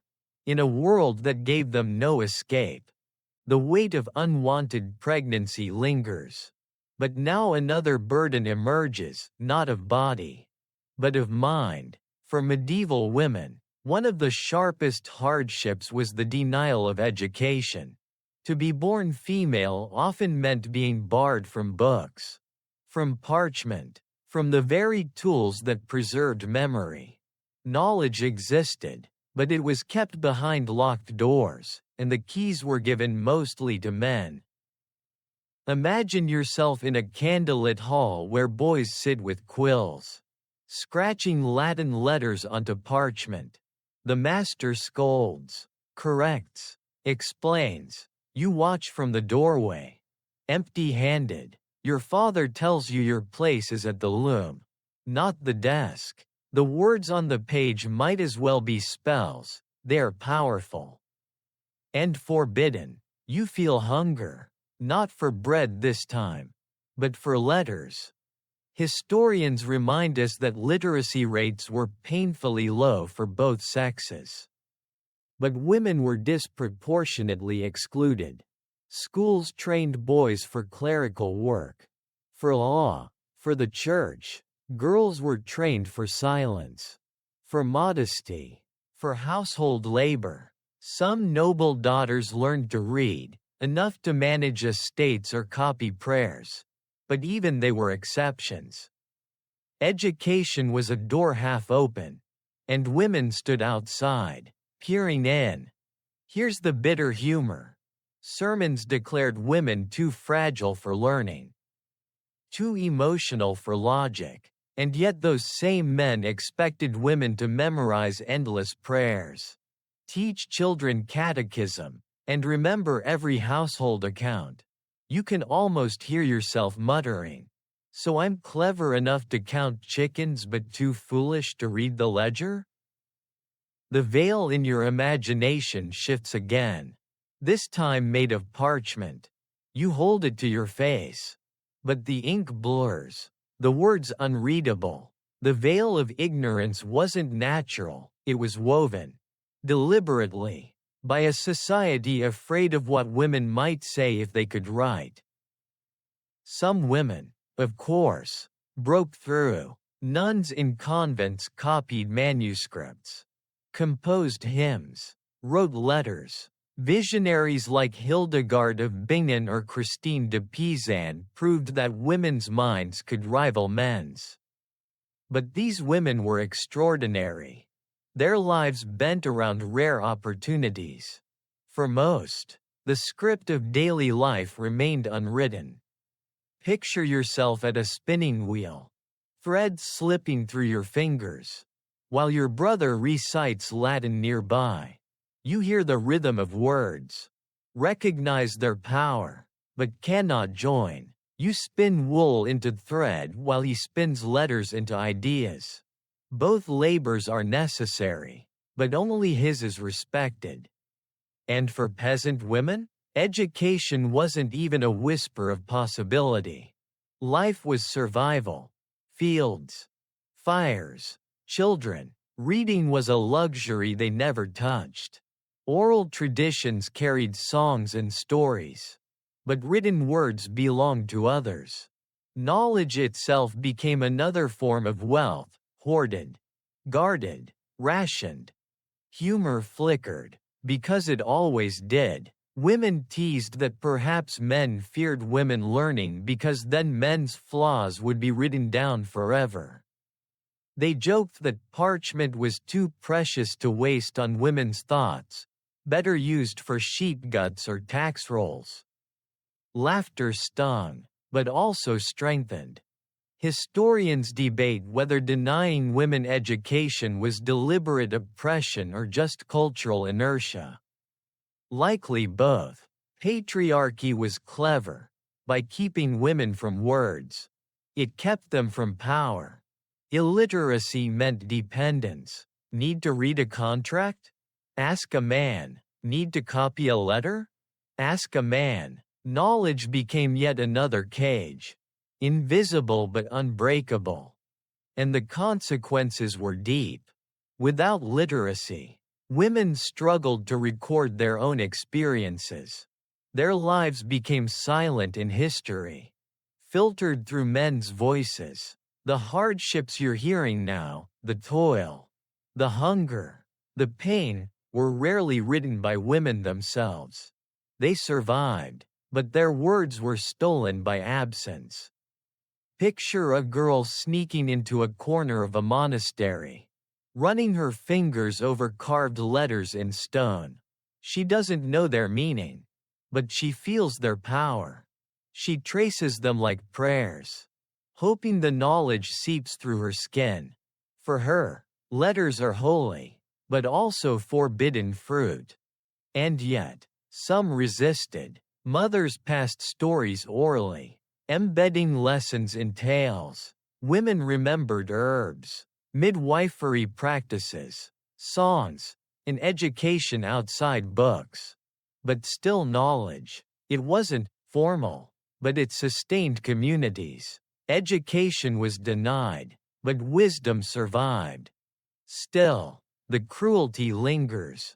Men claimed women's silence was natural, but it was taught. They claimed ignorance was destiny, but it was enforced. Education wasn't just about letters. It was about agency, and women were denied both.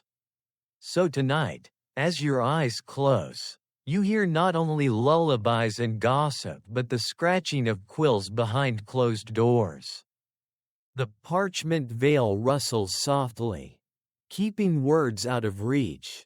And you realize, medieval women were not silent because they lacked thoughts. They were silent because the world refused to give them ink. The parchment veil of denied education slips away. But another ache lingers, this one deeper, sharper, tied to love itself.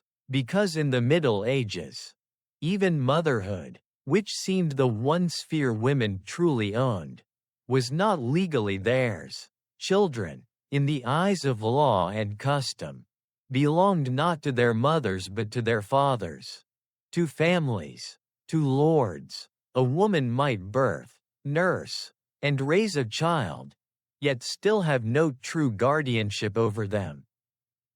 Imagine yourself rocking an infant by the fire, humming softly, the baby's tiny fist clutching your sleeve. Every ounce of survival, your milk, your sleepless nights, your labor, flows into this child.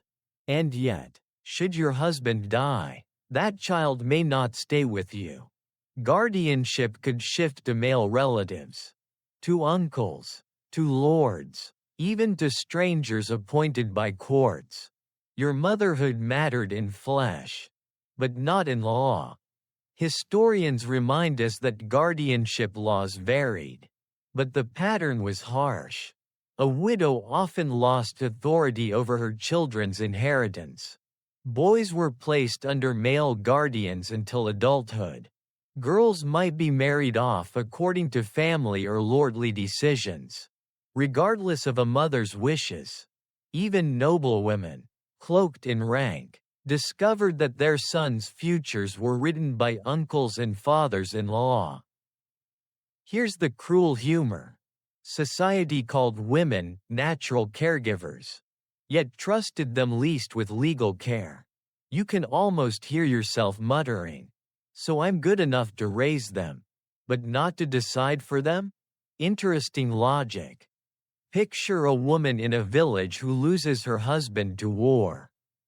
Her son, barely 10, is claimed by a distant uncle who insists on managing the boy's small inheritance. She pleads to keep him, but the court sides with the uncle. She watches her son leave, carrying not only her grief but her voice. The veil in your imagination shifts again, woven of children's cries. It's soft, but heavy, pressed against your chest. You hold it close, but it slips through your arms. This is the veil of motherhood in the Middle Ages, tender, yet powerless. Even within marriage, decisions over children belong to fathers. Discipline, marriages, inheritances, all controlled by men. A mother's advice might matter in private, but in public, her words carried no legal weight. And if she disagreed too loudly, she risked not only being ignored but being branded troublesome. Noble women faced a cruel twist. Their children weren't just sons and daughters, they were heirs. Pawns in dynastic games. Queens and duchesses loved fiercely. but still saw their children whisked away into betrothals or fosterage, all decided by councils of men. Imagine a queen weeping quietly as her daughter is sent to marry a foreign prince at 13. Her protests swallowed by politics. Humor flickered, as it always did. Women joked bitterly that children were theirs only until they could walk, and then belonged to fathers. They teased that sons inherited their father's land but their mother's temper. A dangerous gift that couldn't be taken away. Sarcasm softened sorrow, turned helplessness into whispers of wit. Historians debate whether mothers truly lacked all influence. Some argue women shaped children profoundly within households, teaching values and traditions. Others emphasize how little formal power they held outside the hearth. Likely both are true. Influence in whispers, absence in records, and the consequences were deep. A woman could lose her children in widowhood, watch them married against her wishes, or see them punished without her say. Love was real, but law was cold. It drew lines between womb and will, leaving women stranded in the gap. Picture a mother watching her teenage daughter led away to marry a man twice her age. She smiles weakly. Because protest changes nothing, she whispers blessings, even as her heart shatters. Her guardianship was never hers to lose, it was never hers to begin with. And in peasant huts, the same story echoed. Daughters sent to service, sons conscripted, decisions made by fathers or lords. Mothers held memories, lullabies, scraps of advice, but guardianship? Always claimed by someone else. The cruelest part was not just losing children. It was being told your loss was natural.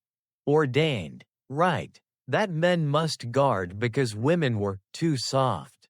That law favored fathers for the sake of order. That your grief was not injustice but design. So tonight, as your eyes grow heavy, you hear the faint murmur of children's voices. Laughter and cries tangled together. You feel the soft veil of motherhood slipping, not because you let go, but because the world took hold.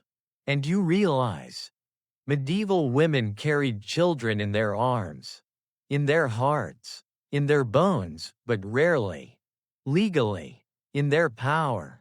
The quiet cries of children fade. And now a darker whisper curls into the night, the hiss of suspicion, the murmur of fear, the word witch. For medieval women, few burdens were as terrifying as accusations of witchcraft. It could begin with gossip, grow with envy, and end with fire. Imagine yourself walking through a village square. You're tired. Your shawl pulled tight, your eyes down. A neighbor's cow has died. Another woman's bread failed to rise. A child fell ill. None of it has anything to do with you, but whispers rise anyway. She was at the well yesterday. Did you see her herbs? Her gaze is strange, and just like that, suspicion clings to you like smoke. Historians remind us that witchcraft accusations were not constant in every century. In the early Middle Ages, they were less common. By the later medieval period, they became sharper, harsher, fed by fear, famine, and church edicts. But for women, the possibility was always there, lurking. Knowledge of herbs, healing, even confidence could turn you into a target. Here's the cruel humor. Men wrote long treatises insisting women were weak, foolish, and easily deceived, yet simultaneously accused them of wielding terrifying supernatural powers. You can almost hear yourself muttering, "So I'm too silly to read." but clever enough to command demons? Make up your mind. The veil in your imagination shifts again. This time black and acrid, smelling of smoke. It's not fabric at all, it's the cloud of accusation, wrapping tight around your throat. Once it clings, it rarely lets go. Accusations often fell on vulnerable women, widows, healers, the poor, the outspoken. If you had no man to defend you, suspicion grew louder. If you were too skilled, too odd, too unlucky, suspicion burned hotter. Imagine living in a world where simply surviving alone could mark you as dangerous. Trials were rarely fair. Evidence could be anything: a birthmark, a strange dream, herbs in your pouch. If you confessed under torture, it proved guilt. If you didn't confess, it proved the devil protected you. A lose-lose logic so twisted it almost feels absurd, except it was deadly.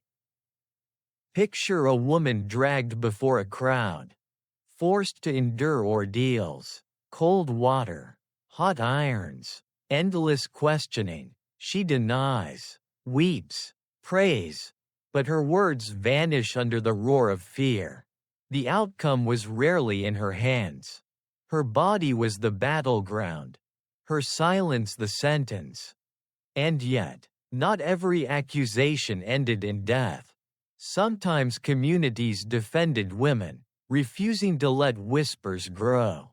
Sometimes lords dismissed cases, unwilling to waste time. Sometimes midwives and healers survived for decades, balancing carefully between trust and suspicion. The thread was constant, but the outcomes varied. Humor, dark, sharp, slipped into even this horror. Women whispered that if they truly had witchcraft, they'd enchant their husbands into doing chores, or that the only demons they conjured were chickens that refused to lay eggs. Laughter as resistance, even with gallows looming. Historians still argue whether witch trials reflected genuine fear of sorcery or were tools of control. Likely both. Fear thrives in uncertainty. Famine, plague, war made people desperate for scapegoats. And scapegoats were often women, because blaming them reinforced male authority. Witchcraft accusations weren't just superstition. They were politics. Picture yourself as an old woman, sitting by a fire, muttering prayers as you stir herbs. A knock at the door makes you freeze. You've done nothing wrong, but in this world, innocence is no shield. One accusation could turn prayers into curses, herbs into spells, age into evidence. The fire crackles. You wonder if it will consume you next. And noblewomen? They were not immune. Queens and duchesses, too, faced accusations of sorcery, especially if they were powerful or unpopular. Influence itself could be branded as witchcraft. A clever strategy at court might be praised in a man, but whispered about as sorcery in a woman. Power was suspicious when carried in female hands.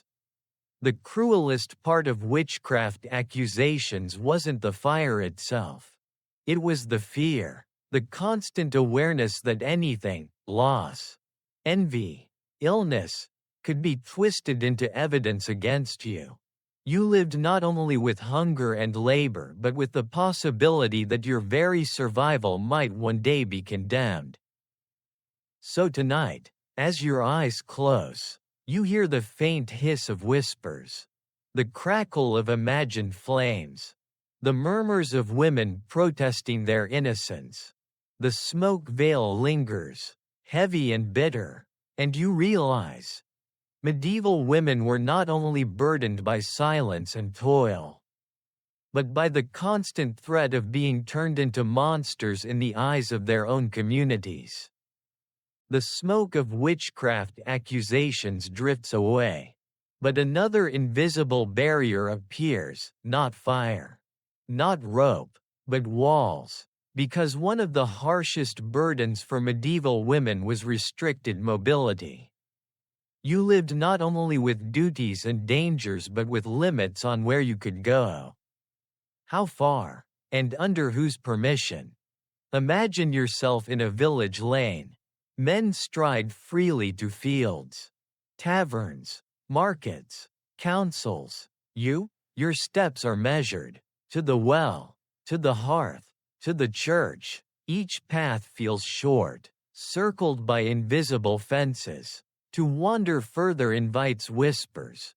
Why is she out? Who gave her leave? Who is she meeting? Your body is public property. Your movements constantly monitored. Historians remind us that travel was not just dangerous, it was restricted by law and custom. Women were discouraged, sometimes forbidden, from moving unaccompanied. A daughter needed her father's permission. A wife, her husband's. Even noble women often traveled only under escort. The world beyond your threshold was not yours. It belonged to men who decided if, when, and how you crossed it. Here's the bitter humor. Sermons warned women about being idle gossips. Yet the same sermons forbade them from leaving their homes. You can almost hear yourself muttering, "So I'm sinful if I stay. Sinful if I go." Perfect balance. Mobility was framed not as freedom but as temptation avoided. The veil in your imagination shifts again. This time stiff and confining. Like a cage of cloth. It wraps around you, tugging your steps inward, reminding you with each movement that the world is not yours to walk. The veil of mobility isn't heavy, it's short, cropped at the ankles. Picture a young woman longing to see a fair in a nearby town. She imagines music, colors, stalls brimming with wonders, but her father shakes his head. Too far. Too dangerous. Not fitting. She stays behind, spinning wool. The fair only a dream. Her body is safe, but her spirit is starved. Noble women faced gilded restrictions. A duchess might long to ride beyond castle walls, to breathe freely in forests. Instead, she is escorted, watched, guided. Her carriage rattles, but she never sets foot alone. Her world is large, yet her freedom small. Gold chains are still chains. And peasant women? Their restrictions came not from luxury but from survival. Long journeys were impossible with children to tend, animals to feed, bread to bake. Their world was tiny by necessity, measured in furrows and wells. A day's walk was unimaginable when daily chores pinned them down. Humor flickered in quiet corners. Women joked that men feared letting them walk far because they might never return. Or that if women roamed freely, the taverns would empty, since men couldn't survive without dinner. Sarcasm turned restriction into mockery, though only whispered safely among themselves. Historians debate whether these restrictions were truly absolute. Some records show women traveling for pilgrimages, trade, or midwifery. Others show rules that confined them harshly. Perhaps both are true. Freedom was possible but always precarious. Granted by exception, withdrawn by custom. And the cruelest irony? Restriction was framed as protection. Fathers claimed it kept daughters safe. Husbands claimed it kept wives honorable. Lords claimed it kept communities orderly. But protection, when it cages, is not safety. It is power disguised as care. Picture yourself stepping outside at dusk. The road stretches, inviting, but behind you, Voices rise. Where are you going? Who will you meet? Each question isn't curiosity, it's control. You turn back, swallow your sigh, and return indoors. The world outside shrinks smaller with every step denied. And yet, women found ways to slip past limits. A longer walk to fetch water. A market trip stretched by gossip. A pilgrimage arranged with neighbors. Small freedoms, hidden escapes, stolen hours under the open sky. The walls were high, but women learned to climb in quiet ways. So tonight, as your eyes close, you hear the echo of footsteps stilled, roads unexplored, paths untaken. The veil of restricted mobility falls softly, hemming in your dreams, and you realize medieval women didn't just endure hunger, violence, and labor. They endured a world that fenced their very steps, shrinking their lives into small, permitted circles. The veil of restricted steps falls away, but another weight quickly replaces it, not a chain on your feet, but a chain on your reputation. For medieval women, one of the harshest hardships was public shaming. If you faltered, if you defied, if you simply lived outside the narrow lines drawn for you, punishment often arrived not as prison or death, but as humiliation, staged for all to see. Imagine yourself dragged into a marketplace. A crowd already gathering, neighbors whisper, children laugh, men jeer. The bailiff announces your crime, perhaps gossiping too loudly, perhaps scolding your husband, perhaps bearing a child outside marriage. The sentence? Not a fine, not forgiveness, but spectacle, stocks, pillories, or worse, the cucking stool, where you are strapped and dunked into cold water while the village cheers.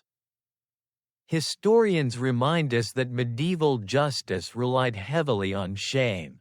Punishments were public, designed less to correct than to humiliate, and women bore this burden disproportionately. Men were whipped for theft, but women were gagged for words.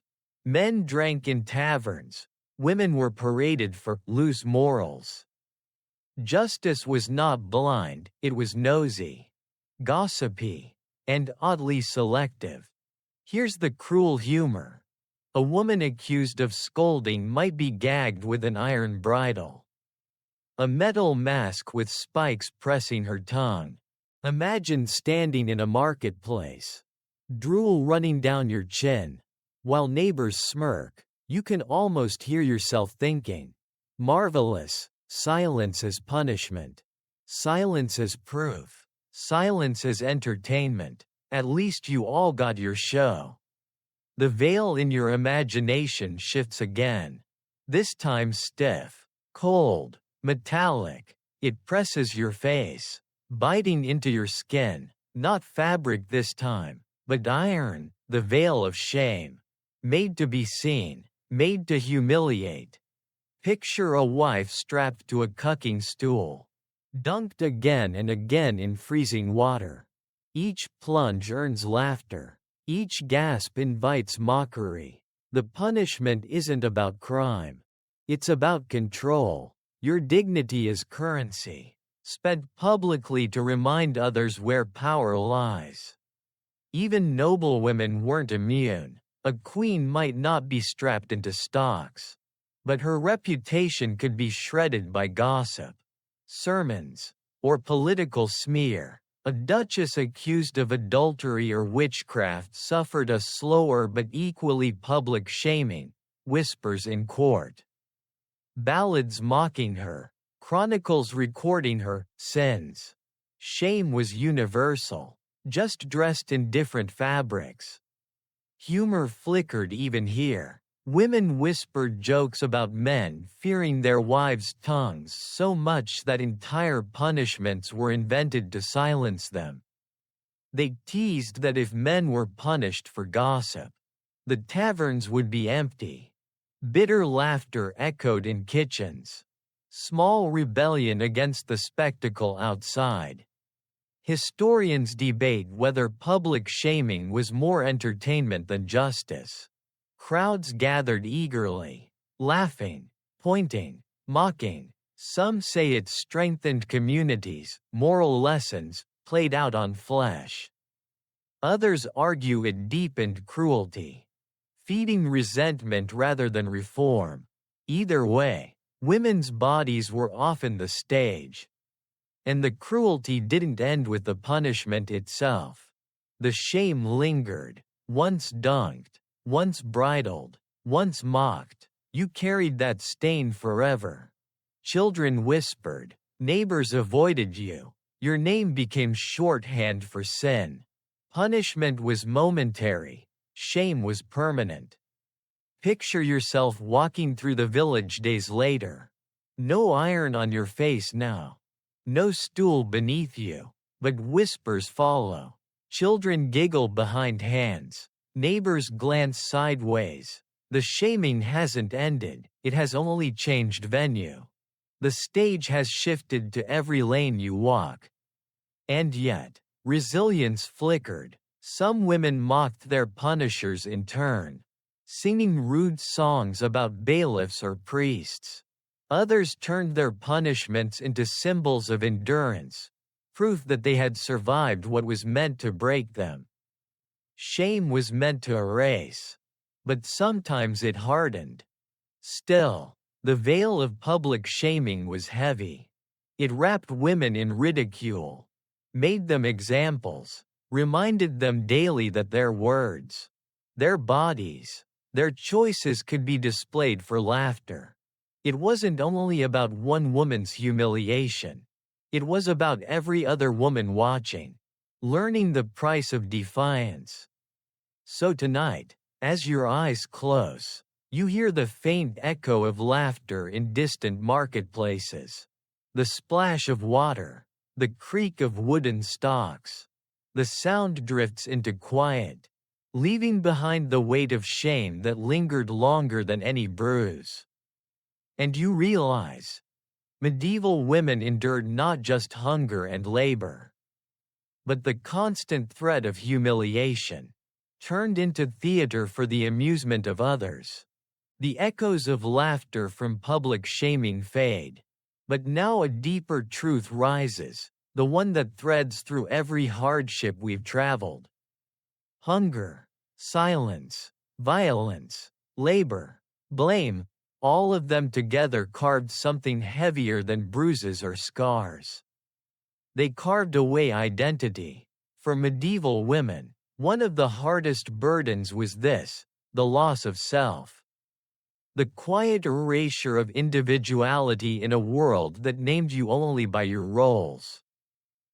Imagine yourself introduced not as you, but as wife of, daughter of, widow of. Your name slips into the background, almost irrelevant. You are property in contracts, a line in a ledger, a shadow following a man's title.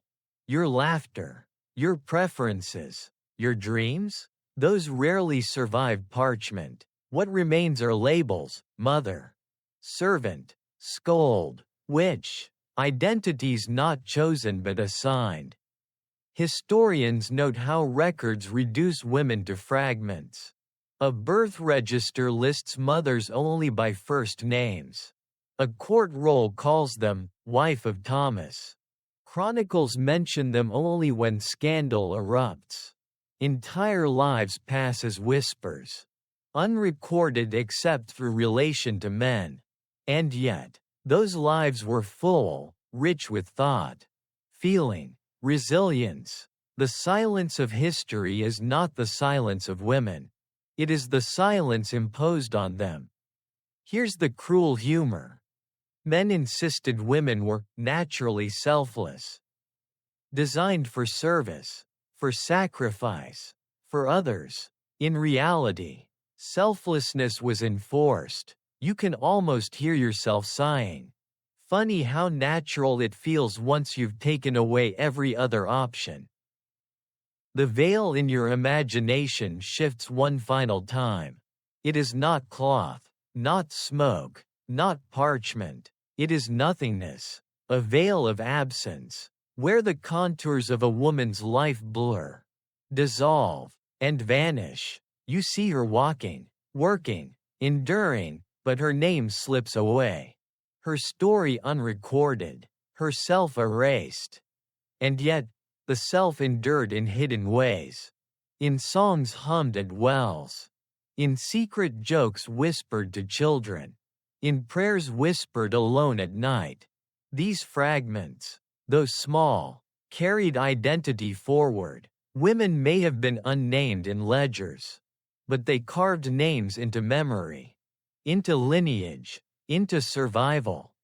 Picture yourself by a fire, whispering to your daughter, "Remember me." She nods, not realizing she is carrying your identity forward, one memory at a time. In a world that stripped names, memory became resistance. Humor flickered even here. Women joked about how men's names lived in chronicles. But women's voices lived in kitchens, and kitchens lasted longer than castles. They teased that history might forget them, but their bread kept history alive. A sly, enduring truth hidden in daily laughter.